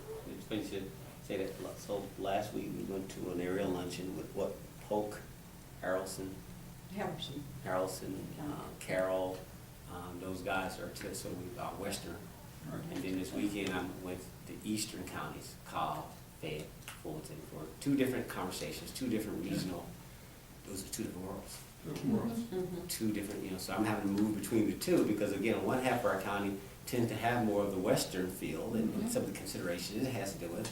The other side tends to be more urban, has a little bit more toward the east, and so here you are, it's in light of that, there's an overlay of our atmosphere, our character here in Douglas, and I think more than anything, we want that custom for Douglas. We don't want to be the east no more than we want to be the west. We want to be Douglas, which recognizes the best of both worlds, and how do you keep us there even from a financial perspective. So the only thing that, if I had to say anything else just quickly, is that the thing that most concerns me going forward right now is tax reform at the federal level. Because if you can't write off state and local taxes, you know, what's that gonna do to the value of mortgages and so forth, right? That's, you know, the property, ultimately, does that have an adverse impact on your On the property property. values, right? That's the thing that I can't quite figure out, but it's out there. And we're monitoring, but I can't figure out, 'cause my guess is, if you don't have the exemption, property values go down, not up, in general. So I'm interested to see how that, and it's not just gonna be for you, it's gonna be for everybody that's out there that has, you know, any kind of, that's been, you know, that's propped up some of the home value that was, because people buy more home than they need, knowing, I hate to say it, but knowing that they can write off a portion of the state and local taxes that we need to pay. How does that help? And the mortgage interest. Yeah, what about the tax exemption? Would that impact the tax exempt bond? Meaning that rating goes away, in other words, there'll be no more tax exempt bonds at the local You will be level? able to borrow tax exempt, like, so, We will still continue. you will be able to Basically. borrow tax exempt, but Private activity bonds is the one they're thinking about doing away with tax exemption, so if you're talking about your different housing authorities that issue bonds for developers. So Development developers don't authority wanna do, Development yeah, authority. So revenue bonds, but no, go. they may be problematic. Let's put it this way, the easiest way to remember it is if you're paying back the debt, you're good. Meaning us. Meaning the government's paying it back, you're good. If somebody else is paying it back, you got a problem. Right, I think that exemption is gonna be removed from you. So they issue these bonds, the developer goes into default, there's no recourse back to me, right? No. Why do I care? Now, put it this way, if I'm a developer, I no longer want to come to your county to build something now, I have, because it's gonna cost me too much money. So you do care, because I have no. That's all the way around the group, it's not Yeah. just we local, Yeah. it's everybody, Yeah. developer gets stalled. Well, I may just go out of business and decide to sell widgets now, because I can't afford to do development, so. It's up in the air. Only thing I do know, I think I'd be more concerned about state and local and, you know, you can't write those off anymore, your local, state and local taxes. Yeah. And you cannot, the other piece of it is the mortgage interest, right? If they start capping or eliminate how much mortgage interest you can write off, those things affect property values and homeowners' decisions about, you know, what they do and how they do it. What that impact that is right now, I have no clue. I'm, you know, trying to monitor, but if it doesn't change, people still need to buy homes. They need a place to live, and y'all still need to, you know, not you, but in general, people still need to borrow money. Right.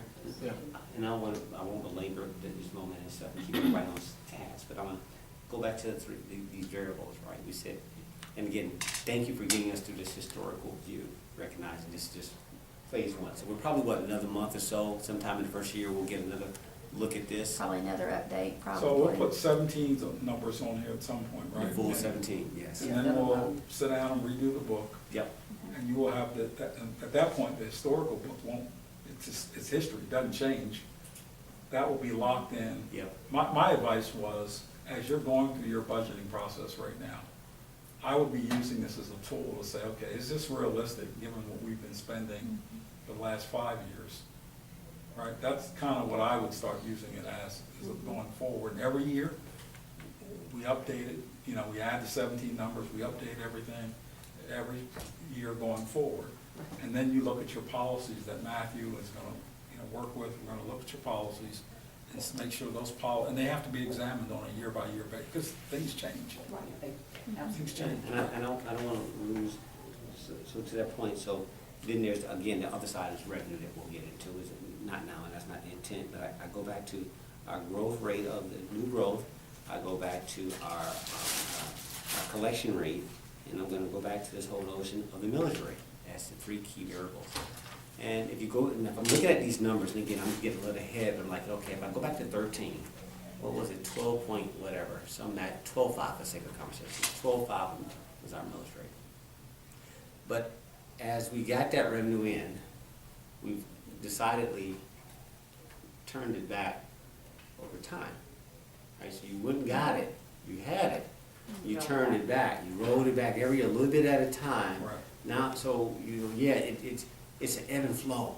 If you understand how currency works, it's a nuance and how to interact with the money market. And that's the part that we're growing in this area, but it's like, okay, no, just, you had it, you gotta let it ride for a minute versus just, it was a symbolic movement, you got it just for a second, and you rolled it back for 3-4 straight years, and now you're back to where you started. You really, it was short-term look, you had the political will to go get it, but then now you've undone the very thing that you had Definitely to giving it do. back.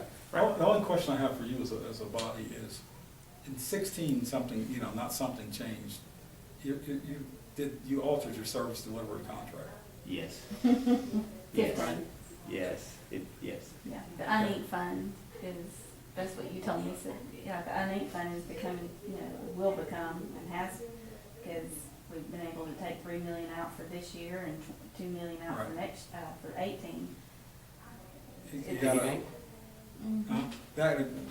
that, changing that agreement was material. Let's see if I can say this like I said it in my head, because it sounded very good this weekend, actually. The service delivery, what it actually did was any movement of growth, other than the digest, but development growth, any kind of growth, we removed from the general fund Yes. and put in a separate fund. So the only growth that we can, where we used to be able to say, oh, we got development growth, you know, which of course indirectly as it gets on the digest, will impact the digest. But licenses and permits, all the building permits, all the occupational tax, everything that shows that Douglas County is recovering from the recession and we're booming again, except for the digest, all the other growth factors, revenue, all are in a separate fund now. We can't take, it's not reflected then. What's that? It's not reflected. Well, so the model that I originally designed for you only dealt with what digest growth. It did not, and it can't, because whatever changed in that service delivery in 16 or 17, whenever it happened, it literally removed that portion of the growth out of it and put it in put it in another category. And All I'm the only saying, growth we can really, or not really, the only growth that we can account for in the general fund is only digest growth, and the model I gave you reflects digest growth, it doesn't reflect the growth that I think you're referring to, because in 16, if you look at your financials, that agreement materially altered how you operate things. Just like for, just give you an idea, Commissioner Digest Russell, growth. just that. Not licenses, not permitting, not, people, developers go and get building permits, whether it be housing development or whatever, Okay, so real and personal property that is in the general fund. is in the general fund, but everything else is put over in the uninked fund, or. Yes. Yeah, And just to kind of give you an idea, the uninked fund for 2018 had 1.4 million more in revenues than we did expenditures. Okay. Well, let's just say if that trend continues, that's 1.4 every year that goes into a fund that is restricted for certain departments, all those development departments and animal control and half of fire and EMS, but it does not give any relief to the general fund. Yeah. So our margins, probably, we're gonna see the trend, instead of the 5%, go down to 3%, because we're taking some of that revenue that we could have had, that 1.4 could have been in the general fund, helping offset the expenditures, but now it's in a separate fund. But it doesn't get to go back, this is a policy decision, but we, you know where I'm going, and like, I do, Yeah, buckets, buckets, buckets. that's right. Who came with that idea? You did? No, sir. We followed it. I'm still trying to figure out, we came up with that. I know. Michelle and I It's followed it. noticeable, and it's, you can see it. Again, initially, I didn't know what it was until I asked the question, but you can see it. Mhm. It's clear as day that, okay, something materially changed here in how you were operating from Right. before. Okay, that's good to know that we now uncovered, we got this out here, so. Is there anything else I wanna keep us? Did you want to have them come back, on the 4th to relay this Yes. information, I or think do the you? broader public should hear this, and Okay. as well as all the commissioners should hear this Okay. conversation, much tighter, but still, this is not just for our benefit. Gotcha. Yes. Okay. I mean, Yeah, absolutely. Is there anything outside of the historical stuff, though? Is there anything else that you want completed between now and then for that meeting? stay there, just Like I said, historical. your presentation. You don't have to overplay it, overdo it, just tell us what the truth is and where we are, and we come back later, first of the year, we can talk about Yeah. the policy Okay. long We'll term. look, have a clear picture of what 2017 will look like in March. Mhm. Okay. I mean, to that point, the reason I asked is, and I timed this in such a way, because we are in the midst of a public hearing for our budget. And, I think that'll be our first public hearing, Mhm. and then the next one is this, the adoption. Which I And won't so have. we needed, for my peers to be able to hear this as we make decisions as a board of commissioners. Like, okay, let's look at the reality. We've gone through some exercises. It's gonna be our first real budget under a new administration that we own going forward. So we just, you're bringing a sort of a truth to the table. Says, okay, guys, here's what the numbers really are. Okay. This is why we're doing what we're doing. And so it's not just for us who have been going through an exercise, a fire drill for 2-3 weeks, but also for the broader public to appreciate that we've gone through this and where we're going from here. Okay. Because you now set the baseline and says, okay, now, there you go. So, I mean, you can say it a different So way. we'll clean this book up, Okay. get it back to Jennifer, and that'll be done until you're ready to add the 17 numbers on there, but we'll clean it up. We'll put all the stuff in it, and And then, what you sent me, is that? What I sent you just now is exactly what you have a It's right copy here. of, I may- but for that meeting, we'll make it a lot shorter. We'll Okay. have yeah, a summary. but I'm gonna make some changes to some of the graphs and Sure. charts. We'll have maybe, 3 or 4 slides for that meeting, and we'll give the full commission probably that Yes. package. Yes. But we will do that, and that will take care of that, and then to next year, just let you know kind of a snapshot of what we're delivering. It's, we looked at, just real quick preview, so credit rating, we looked at that. I can tell you now, our recommendation on that is you're fine. It costs too much to try to jump to the next category, okay? But what we did is we actually went to Citigroup and to Stevens, so that you have 3 independent evaluations of your credit. And so we gave one, asked them to give one, and basically talked about what your strengths and your weaknesses are. You will get that full report from them as well. Then we did a county comparisons. Again, what we did is we did not want to just pick your neighbors who you're grouped with automatically. We looked at counties who basically has characteristics such as population, median income, racial distribution, and housing units. We also looked at counties who gets percentage of revenues from lost and those who also do SPOS. So we picked counties that did that are just like you, but we said, what is something they're doing different? So we can tell their story, and you said, we never need to do that, or maybe we should do that. So just a quick snapshot to who we looked at. We looked at like Paulding County. Why did we look at Paulding County? Paulding County did jump up one rating notch above you guys, so we look at what did it really take days to handle cash. We'll talk about that if you want to, fund balance. What they're doing, thinking ahead, they're currently, they have a water authority as an enterprise fund that gives the money to the general government. But what they're doing, they're planning ahead. They're gonna stop buying water from Marietta, and they're building their own reservoir, and they're gonna start selling even more water. But of course, there's a cost involved with that, but it's gonna give them a lot of revenue. So if you ever thought about doing an enterprise fund or something like that, that would be a good thing to do. The other thing they do is they implement SPOS from PAYGO. They don't borrow any money. We looked at Coweta County. Why did we look at Coweta? Coweta is kind of getting revenue from a lot of different places. They've done a lot of stuff with Piedmont Hospital, bringing them in. So they're kind of focusing a little bit on movies. Of course, that's where The Walking Dead is filmed, and they get a lot of money from, healthcare. So that's what they're doing. The other thing they do is they levy their millage rate a little bit different. Like, for instance, you know how you have your millage rate, you have like a county portion. They have a special portion just for operating and maintenance. They have a portion of their SPOS exactly that's for fire and EMS. So if you ever thought about doing that, we'll look at them. Looked at Houston County. What's good about them is they have no debt, just like you guys, but they're dependent on one big employer. Everybody knows that. That's Warner Robins. So what are they doing to prepare for Warner Robins ever closes down? So we'll tell you what they're doing, look at what the revenues look like. I'll tell you now, they're going more towards the industrial side, and they're also going to trying to attract all these like travel, baseball, and stuff like that. Last one we looked at was going to be Macon Bibb. Why did we look at that one? They're just like you, but they of course did what in 14? They consolidated. So if you ever thought about, well, it'd be good if we consolidated with the city of Douglasville. Well, we'll show you what that looks like. There are some pros and cons to it. One pro, and I can tell you, is that they have saved about $16 million over the past couple of years. They've reduced expenses by 20%. But I can tell you they're having a problem figuring out what that real revenue was. Because what they did is they wiped out all the city of Macon taxes, and they just have the county. Now they're trying to figure out how much millage to add back on. So we'll bring all that stuff to you, let you look at it, and you can kind of see what works, what doesn't work, and some ideas you may want to move forward with. Some you say, we're doing it really right. That's good. Anything else we can answer for y'all? I mean, This has been great. I mean, I've enjoyed the process. uh-oh. You okay with them? All of them? I don't hit. Okay, Not I hit hard. hard. I pinch. Nah, I'm just kidding. I really enjoyed it. It's Okay. a good process, project.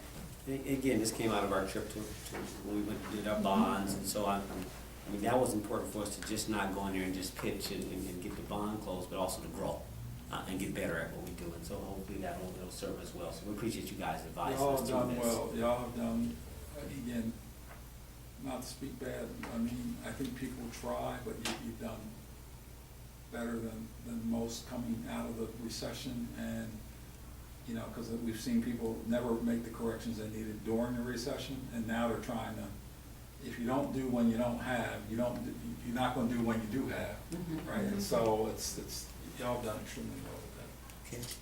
that, so. Thank you. Thank you, sir. All right, we're Thank you. good. Everybody?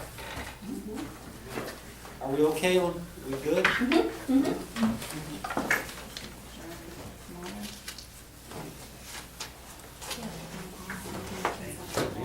Thank you, sir. I'm good. I appreciate it. You have a happy Thanksgiving. You too, be safe out there. Oh, Thanksgiving. I'll probably stay local, because I have to go to Alabama now, but I'll be back. All right. Thank you, David. Thank you, David. Thank you, Matthew. Thank you. David, Nice seeing you as always. Thank you. Appreciate it. Thank you for being such, have a happy Thanksgiving. Same. See you later. Yeah, happy Thanksgiving. Okay. I forgot about the turkey. Well, I guess you're not cooking then. She said, yeah, that's why you forgot. We'll see y'all. Yeah. So from here, okay. He said he would stay here, so I'll just get him to, come up or call you, whatever, when it's time. Okay. I'm sorry, I thought y'all were through. transition. Go for it. No, we're good. All right, so what else we got on the agenda? We have, the retirement plan contribution discussion and possibly recommendation. Yes. Is Mark coming back or is he? No, You have to leave to go to the doctor. All right, okay. All right, so let's keep going. Okay. Yeah. He is fully on board though, he's been appraised? Yes, Okay. yes. We just wanted to bring up the discussion again about the retirement.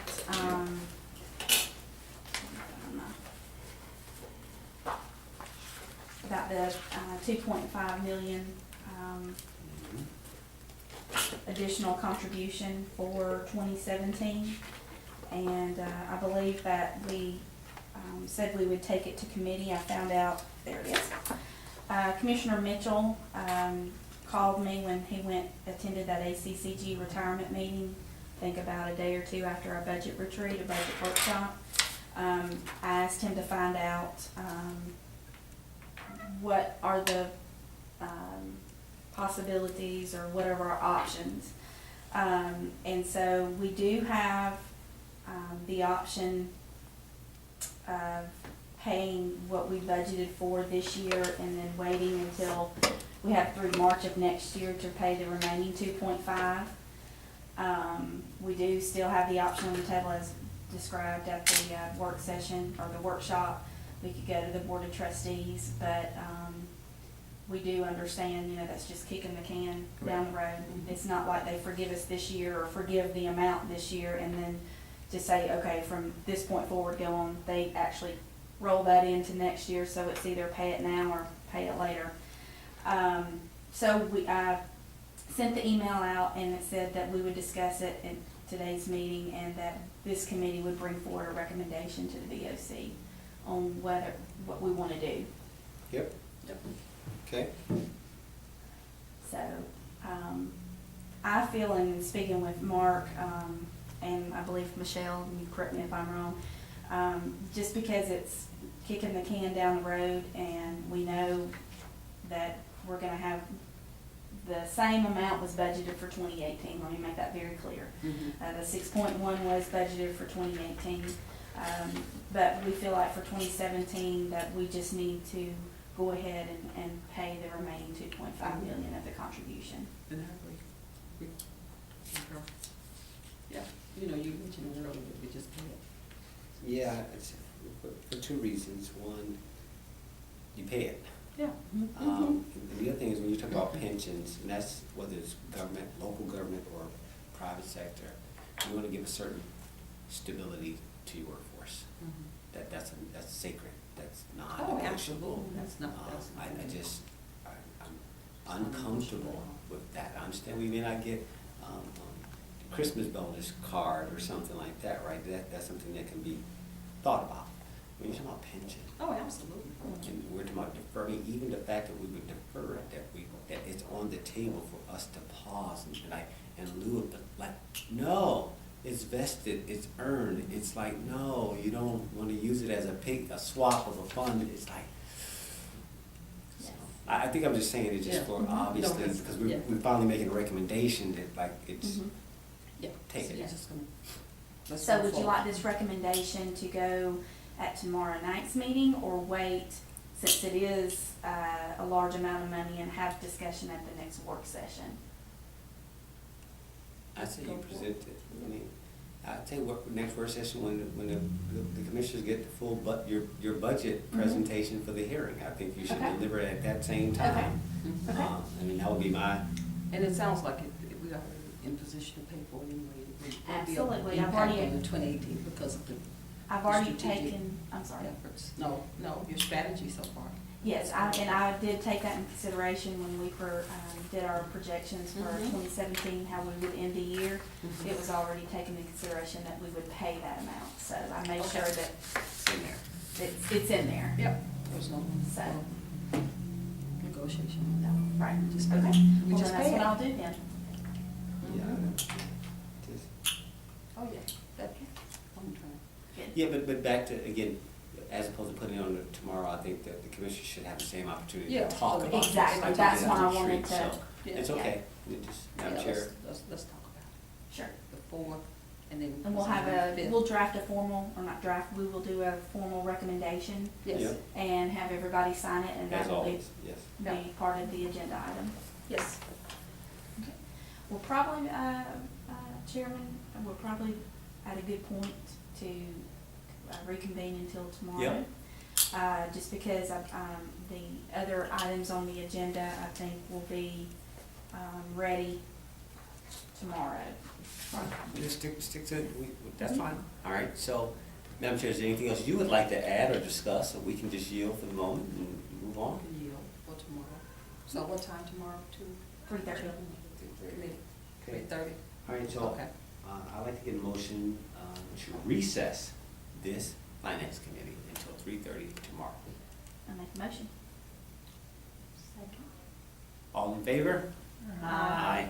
All right, She's so- taking minutes. Yeah, that's right, that's right, you're fine. You're fine, So Michelle. y'all looking at Michelle. All right, I'd like to call this meeting back to order, which was in recess from yesterday, which was November 20th, 2017, Finance Committee meeting. At this point, our next agenda item at the reconvening will be our financial report. Not you got it. Okay.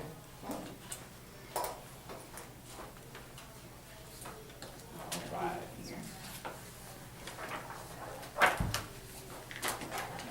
Thank you. Madam Director? All right. As you can see, this report is as of October 31st, month in October 31st. We'll start with general fund, and then we'll go talk about the UNINC, the fire services, and EMS, and animal control services. With general fund, overall revenue collections are 63.47 of the budget. October collections for current real property taxes are $11 million more than collections from the same period in 2016. Reason that variance is just the timing of tax collections. When I compared it to last year, we got the larger check 1 week later than we got it. We got it earlier this year than we did last year by 1 week, and by the end of the month. So it's all just about timing. Yep. These collections are 51.63 of the budget. Even with a 96.7% collection rate for real property taxes in the prior year, revenues continue to come strong with real prior year collections through October exceeding our 2016 year collections by $264,000. Real property not on the digest exceed prior year collections by $103,000 and are $55,000 over the budget, which is a good thing with revenues. Again, we've talked about the transfers in. We have completed the entry for the uninked fund to reimburse the general fund for the animal shelter of $3 million, and then we had around $92,000 in closing out the 2010 SLOSS excess that came into the general fund. It's still coming in? No, this was Excess. excess It was from, just sitting there, yes. and we're just cleaning house. We cleaned it back months ago, but that's why your transfers in are showing more than the prior year. Yes, sir. The percentage for local option sales tax, or the dollars, local option sales tax dollars are about $780,000 lower than collections for the same time period. Some of that can be attributed to the amount that the county receives going from 69.2% of the penny to 67.74%. And if you turn the page, you can see the trends for local option sales taxes. We kind of break this down and take the prior year's local option sales tax receipts and say, okay, if we received the same percentage as we did last year, how much of it then would be attributed to the decrease in the percentage versus what we're saying decrease due to the change to the economy or the change in laws that make certain things not taxable, or the TABT, now the TABT has replaced some things as well. This rate will go down in 2018 to 66.3%, and it'll stay that way through 2022. Expenditures overall are 8.85% under the target percentage. That's good. Target percentage through the October is 83.33%. There are a few departments that are slightly over the target, not over budget, just over the target percentage.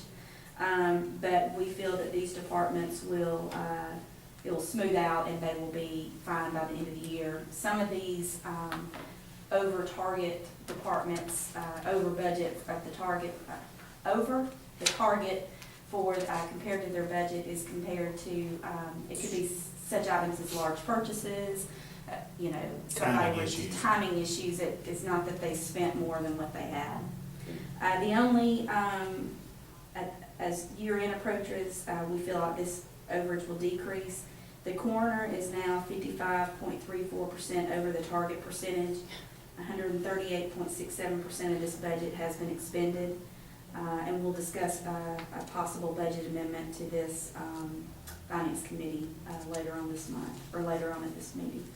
Fund balance for the general fund is 11.3 million, with 3.6 million being unassigned, and we, of course, will continue to see that grow as tax revenues come in.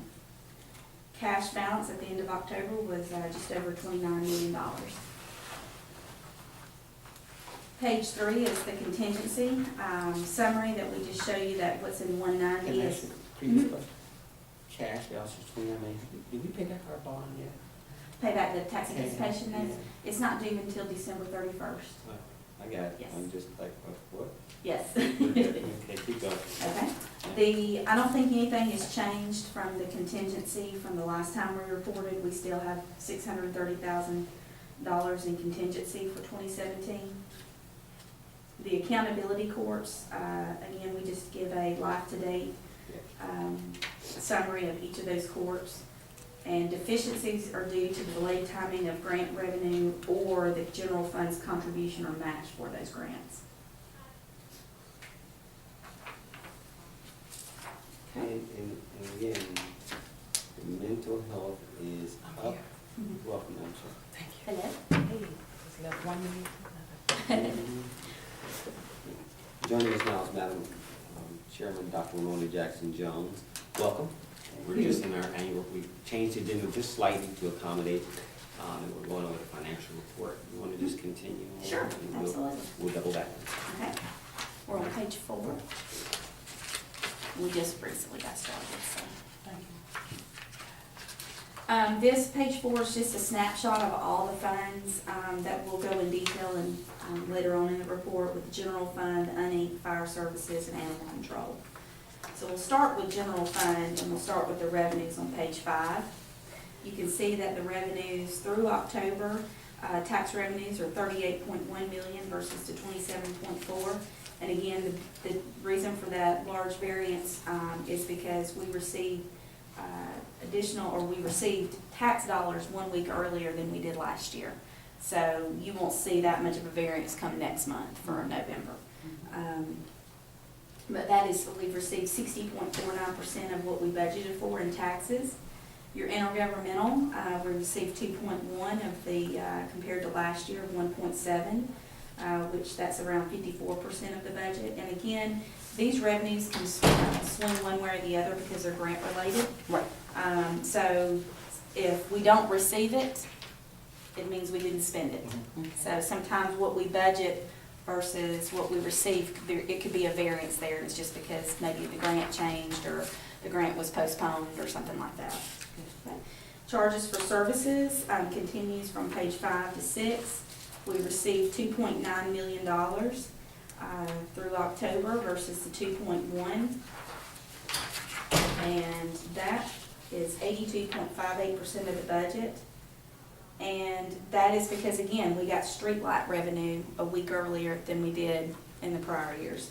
So that's, if you can look at that page 5, it's the second category in charges for services. We got $263,000 in 2016, and through October we got almost $53,000. So that's the main reason for that. No, I guess it's okay. Go ahead. Okay. All right. And those come with tax bills, so it Yes, depends sir. on. The timing. It just follows tax bills. Exactly. Okay. Yes. See, that's what I was trying, yeah, okay.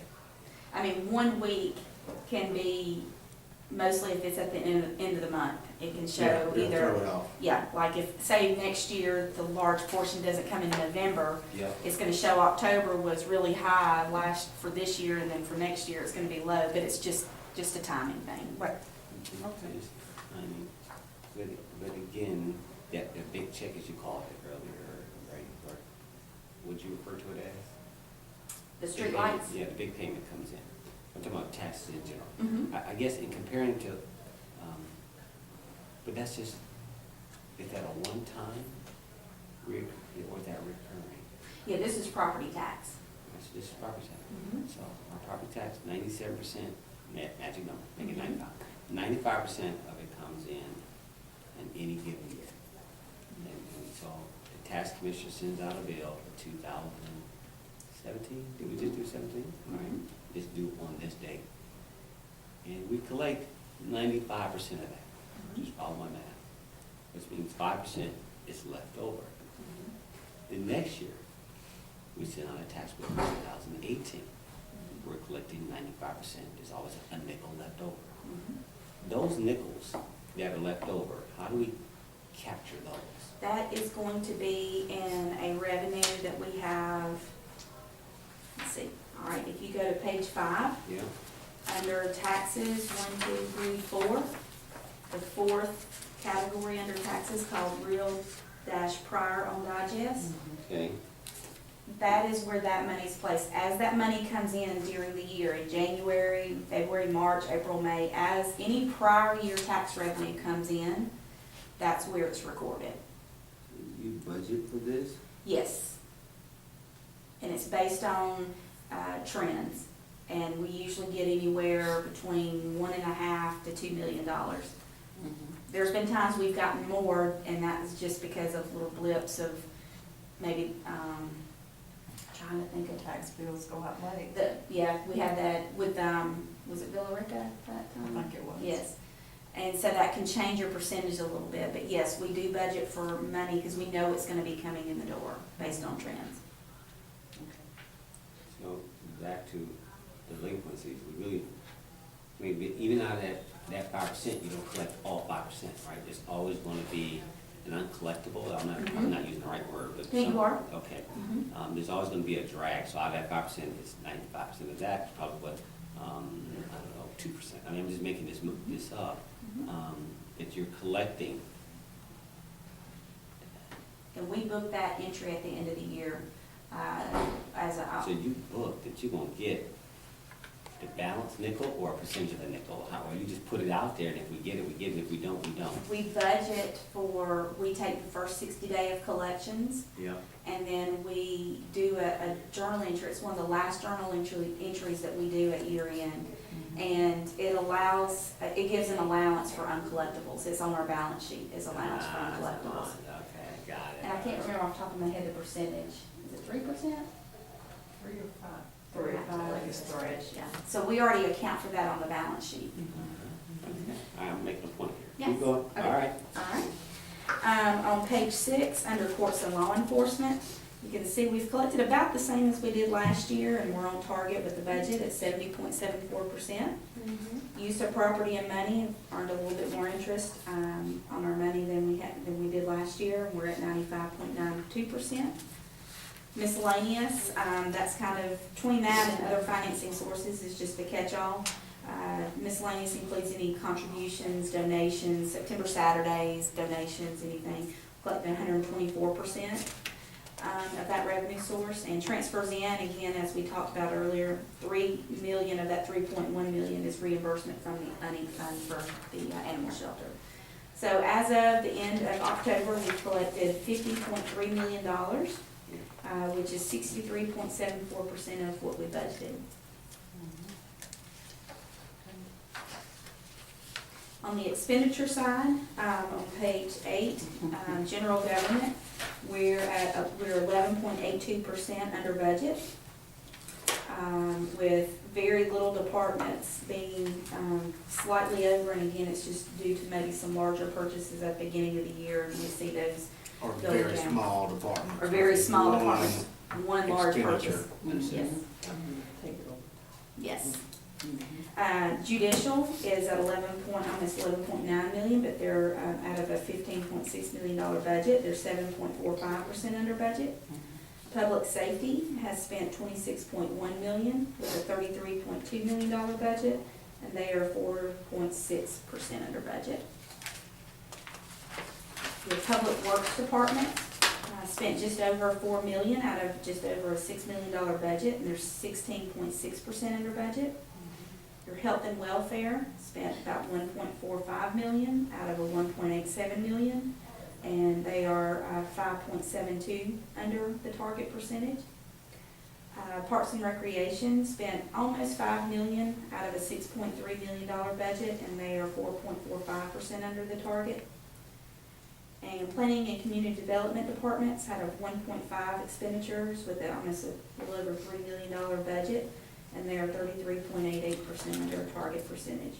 So when you look at the expenditures through October, we've spent $67.5 million out of a $90.6 million budget, and we are 8.85% under the target percentage.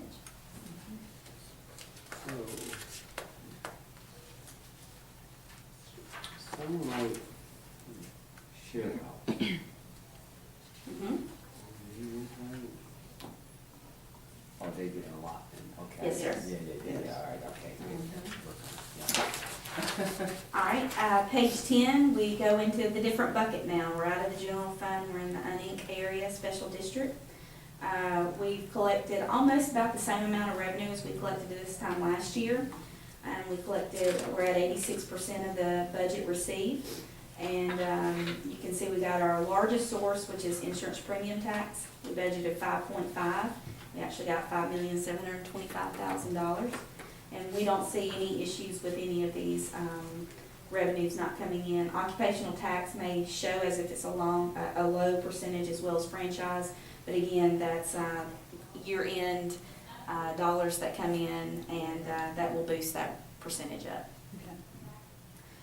Expenditures, that includes your public works department, like your development control, your public works function, not your DOT. Your planning and community development departments, they've spent $9.7 million out of $11.3 million, and right now they're showing that they're over the target, but you have to remember, again, this is all the departments other than general appropriation is under.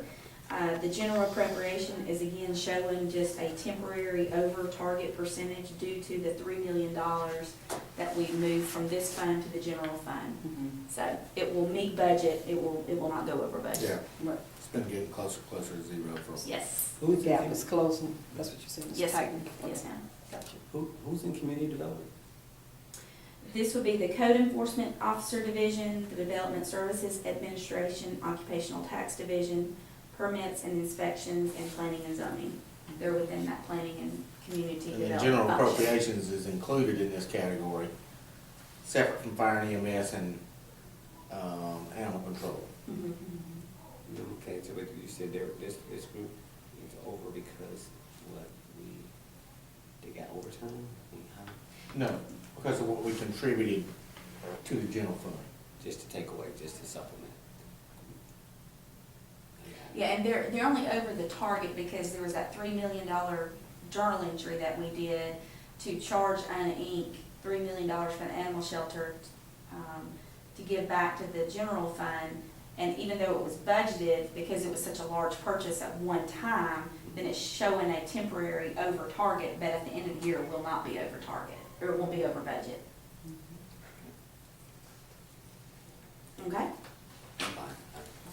All right, page 11 is your fire protection services and EMS. You have your revenues of 12.2 out of 14.5. And you can see now the variance between ambulance fees from this time last year to this time this year is closing. It's tightening. Yes, it's tightening up. Mhm. We did meet with them and you know, some of the, you'll know this term, ALS and BLS. Yeah, Yes, advanced life support. yes, basic. the ALS calls have gone down Oh, okay. and the BLS have gone up, but the fees are more with ALS due to the work that has to be done on them, so that is some There's no explanation. transport with BLS. Right. There is transport with BLS, but a lot of our calls are not BLS. They also said that companies like Blue Cross Blue Shield and Medicare, Medicaid are not paying, like their plans have been revised, so they're not paying as much. Oh, okay, not paying this much, okay. That's Because, right, but there have been an increase in the non-transport calls, which we don't get any. We We don't don't invoice bill for them. those. And then using your ALS is myocardial infarctions, which are your heart attacks. Mhm. Okay. Mhm. But I was glad to see that, you know, that once, that category was once Yeah, what, it's between a gap. 75 to 100,000, and now it's, you know, what, 20,000, 25,000? Sometimes probably just late posting, Mhm. probably more will come in before the end of the year. Mhm. All right, so wait a minute. So what we're saying that there's some type of, in the regulatory realm, macro effect, the insurers change how they would accommodate this? The Would you just say? plans that they offer Yes. are not paying as much of an ambulance transport. And their representative just named Medicare, Medicaid, and Blue Cross Blue Shield. Yeah.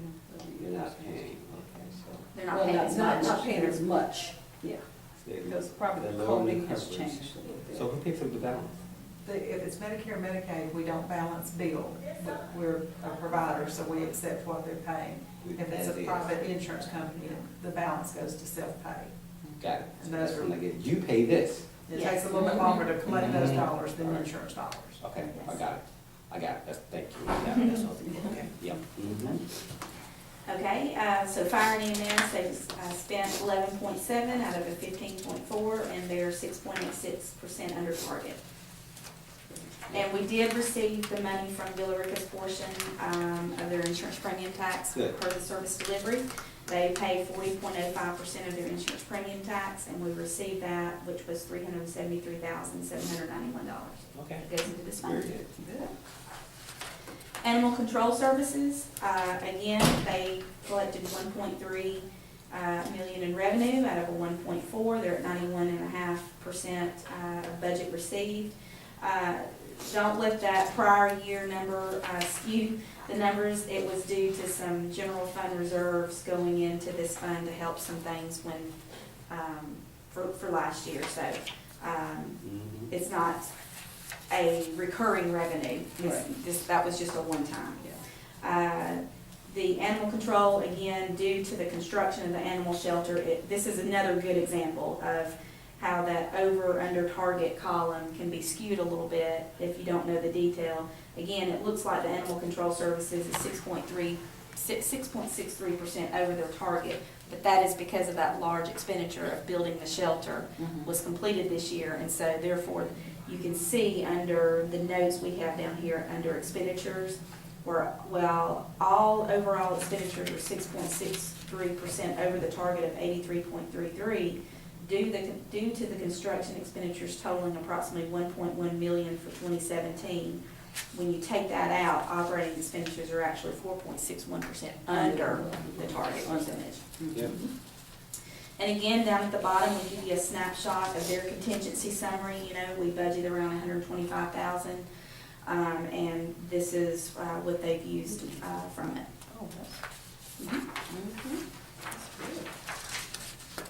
Page 13 is the other supplemental data, the capital transportation fund. I'll let Michelle kind of, if you would talk with Miguel, if you want to give Commissioner Robinson an update, or did you already get one about the transportation? Yeah, I Okay. will, yeah. I gotta keep them in the right space. Gotcha. Yeah, yeah.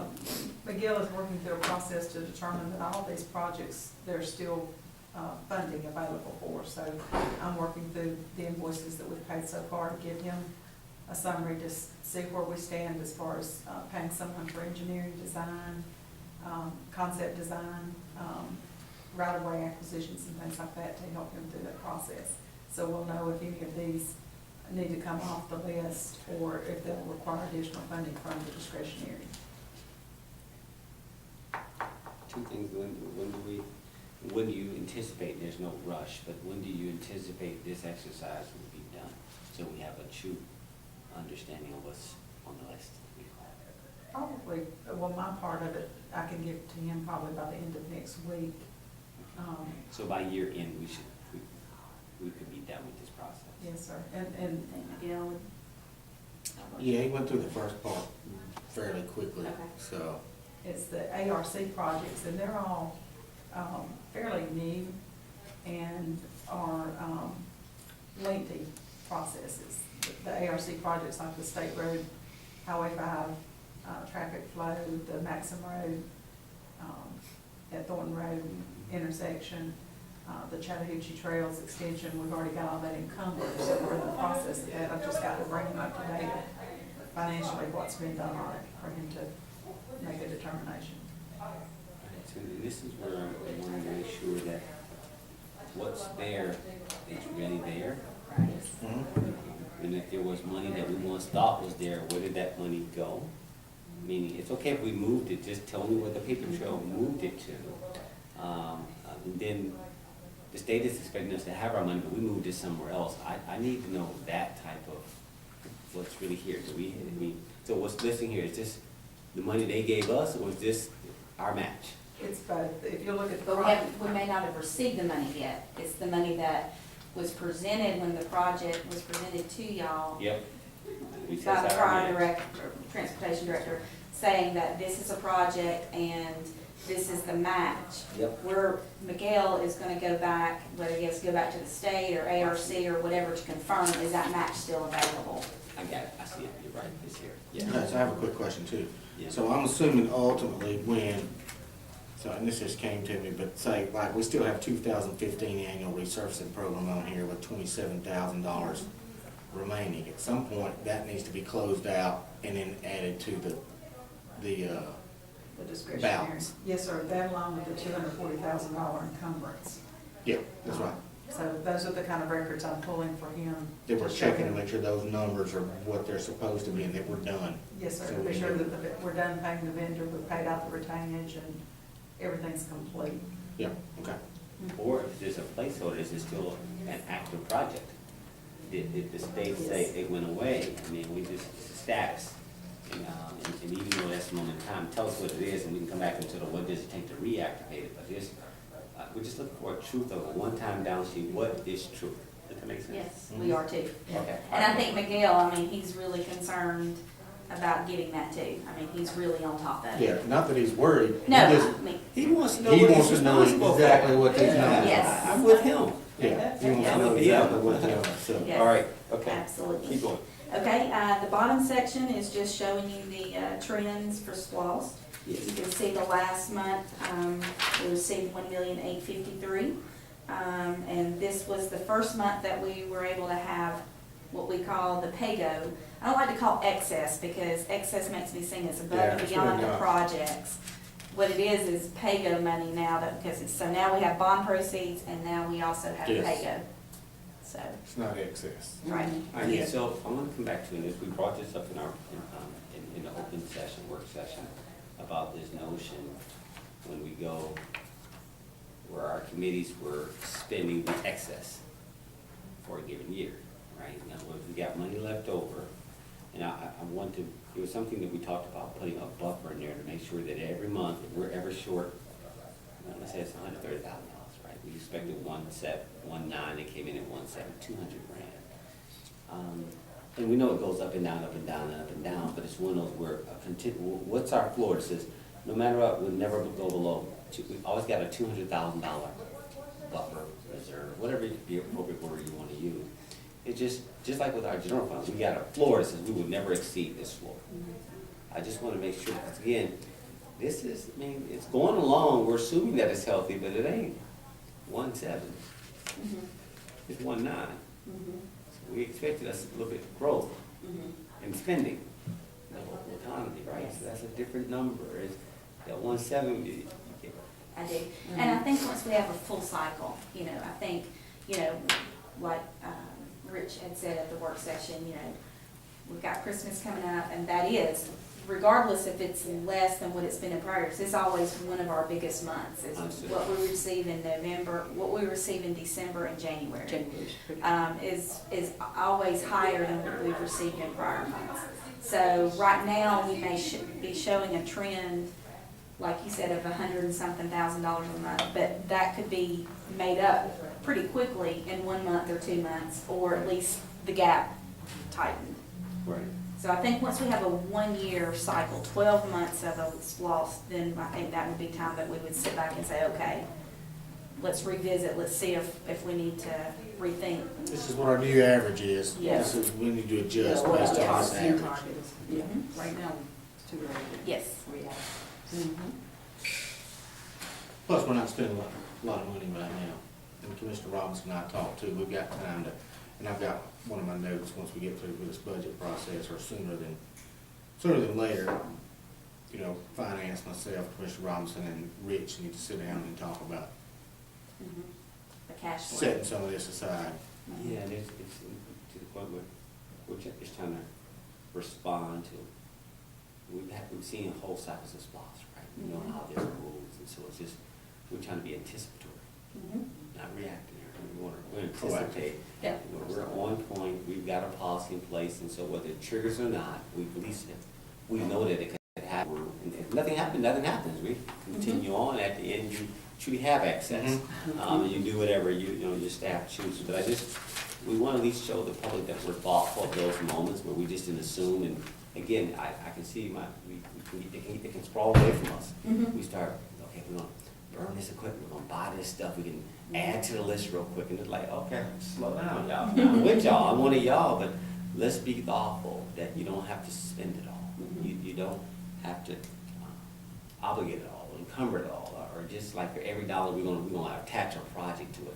And that's all, I just don't want us to ever get caught short, Mark, that's all. I'm not trying to regulate the spend, Madam Chair, it's just, we just know how anything can happen. Anything can happen in the macro, anything that, okay, we didn't anticipate the 500-year flood. We didn't anticipate Right. wars, we didn't anticipate what, Yeah. you don't know, and so if we can just be smart enough to be thoughtful, just based on normal, you get the abnormal, it happen like, okay, but that's all we're trying to do, is back to your discipline, your notion that let's be thoughtful. Okay? You did. All right, page 14, again, just shows you the top. It's just a quick SPOS summary showing you that for the 17-18 bond year, we had almost 9.9 million in principal and interest. SPOS, we collected 11.3 million. So the debt service is funded, and after the debt service is funded, our portion of the pay-go money was $836,982. So we've distributed first payments to cities. Yes, we in the sense of our paying agent. We don't take Yes. it as county, it doesn't come to the county. It goes, Regions Bank is our trustee, and so they have the agreements, and that's their responsibility to fund debt service. Then they have the agreements that say, once debt service is funded, the entities get there and they Did we go ahead and send it give back. Austell their full I believe so. initial 48,000, because I'd hate to divide that up over 6 Yeah. years. I believe so, I'll have to check my I think you're worksheet. right, we agreed to Yeah, just we pay go ahead and Yeah, give them a yeah. check. They get their departments and stuff. Yeah. I'll make a note of that to make sure we did that, but I'm pretty sure we did. Okay. If not, I knew it was on the Yes. list for one of the first couple of payments that went out. All right. Okay, and then as usual, just the snapshot of the district attorney's post forfeiture account and the sheriff's asset forfeiture account. Yep. And that concludes the, okay. That was a darn spell, mixer. All right, so, Madam Chair, all right, so with that said, if there's nothing else on this, there's another agenda item you'd like to cover in the meantime? I believe it would be personnel and executive session. All right, I'd like to get a motion to move into executive session to discuss personnel. Make a motion. Second. All in favor, say aye. Aye. All right, so we're now in executive session. Ladies and gentlemen, we just need a few minutes to complete this. You'll exit into the lobby. We will call you back. No. We're just taking a breather. The last item is the budget. We have reconvened, let it be known that we're reconvening from executive session of today's Finance Committee meeting. Director Hallman, anything else on the agenda now? Yes, the last thing is the 2018 proposed budget. Okay. There is a letter that we're going to, or that a memo that I have drafted up from the Finance Committee that I believe y'all have had a chance to look at, that explains the process, where we're at, where we're going to be in 2017, where we were at the budget workshop versus where we're at now, those changes that occurred. Yes. We felt like this was an important thing to do, other than just putting numbers out on the website and for the public to know. We wanted to be able to have a memo that went along with it, that they could follow through with the numbers. So just wanted to have a discussion about the 2018 proposed budget and have discussion about it so that we can be prepared to put it on the agenda, I mean, not the agenda, I'm sorry, the website. That's going on the website. Mhm. Can you just read the first two paragraphs? Absolutely. After several discussions with Madam Chair and staff, the attached budget summary is the updated 2018 proposed budget that will be presented at the December 5th public hearing. Since the October 31st budget workshop, there has been a great deal of progress in reducing the deficit and balancing the budget. Therefore, there is minimal impact to the fund balance as well as no impact to the current millage rate. The 2017 budget status update. The 2017 adopted budget used $4.9 million of fund balance to balance the budget.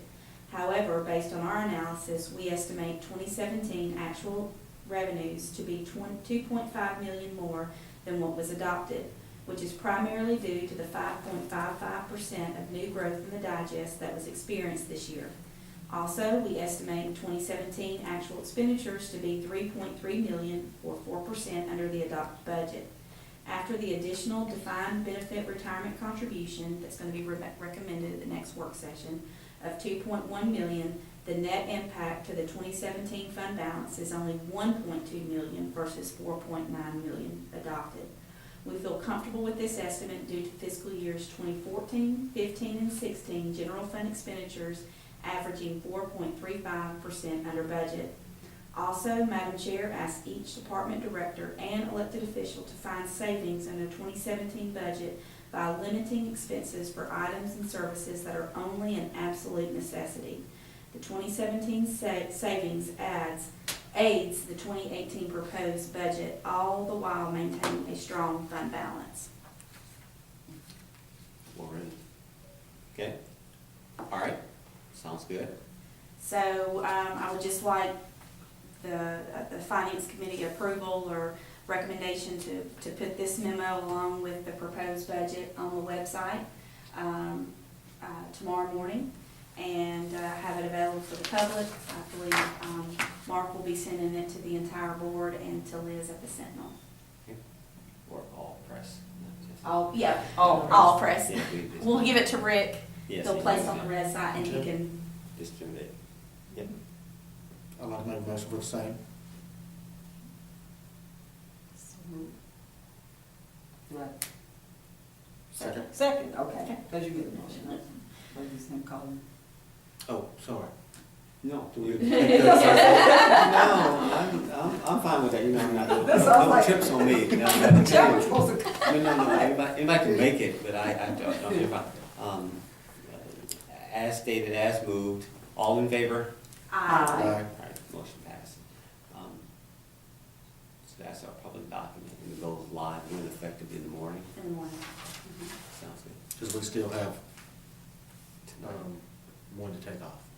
Oh, That's fine, I mean, so, Yes, this will be what was actually on the website. It will be this memo, which is a two-page memo. And then it will be the proposed budget, and it lists by fund the revenues and the general fund expenditures by department. It's a three-page document, so it will be a total of these 2 pages. The working document will be separate, sent to the Board of Commissioners. the spreadsheet, The spreadsheet. spreadsheet separate.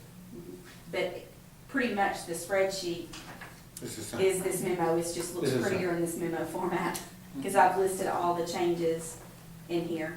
Okay, I like spreadsheet. The Commissioner, District Commissioner comments, again, this is the executive presentation to the full board on behalf of the public. Comments, how will the public understand how comments will be given back? Because I'm assuming that there's no comments, the District Commissioner's comments have not been incorporated yet. And that will be taken care of during the public hearing, or, yes, is that the? Did that describe anywhere that, you know, again, you've done a great job of describing the presenting of the budget to the public. And then there's obviously the district commissioners like Congress that confirms or whatever. How is that done? How is that? It's mentioned in here, just in the very beginning, that this is the proposed budget that will be presented at the December 5th public hearing. Okay, all right, okay. So just proposed, I mean, again, it's the nuance for the new person who's looking at this for the first time and doesn't understand what they're looking at. Right. All right, we're fine. Mhm. The commissioners know, all of us know. Yes. We're fine. We're fine. And they're notified right the second, or the first sentence in this memo states it, the December 5th. And the ad goes in the paper this Sunday advertising the public hearing for December 5th. Yes. Mhm. Okay. Anything else on today's agenda? I believe that's it. Okay. I like to make, I'm tired, I like to make, we still gotta go Yeah, we have to tonight. go. Yeah, we take a break. I'd like to make a motion that we, well, no, if nothing else to come before this, committee, meeting adjourned. Yes, ma'am. Thank you. All right.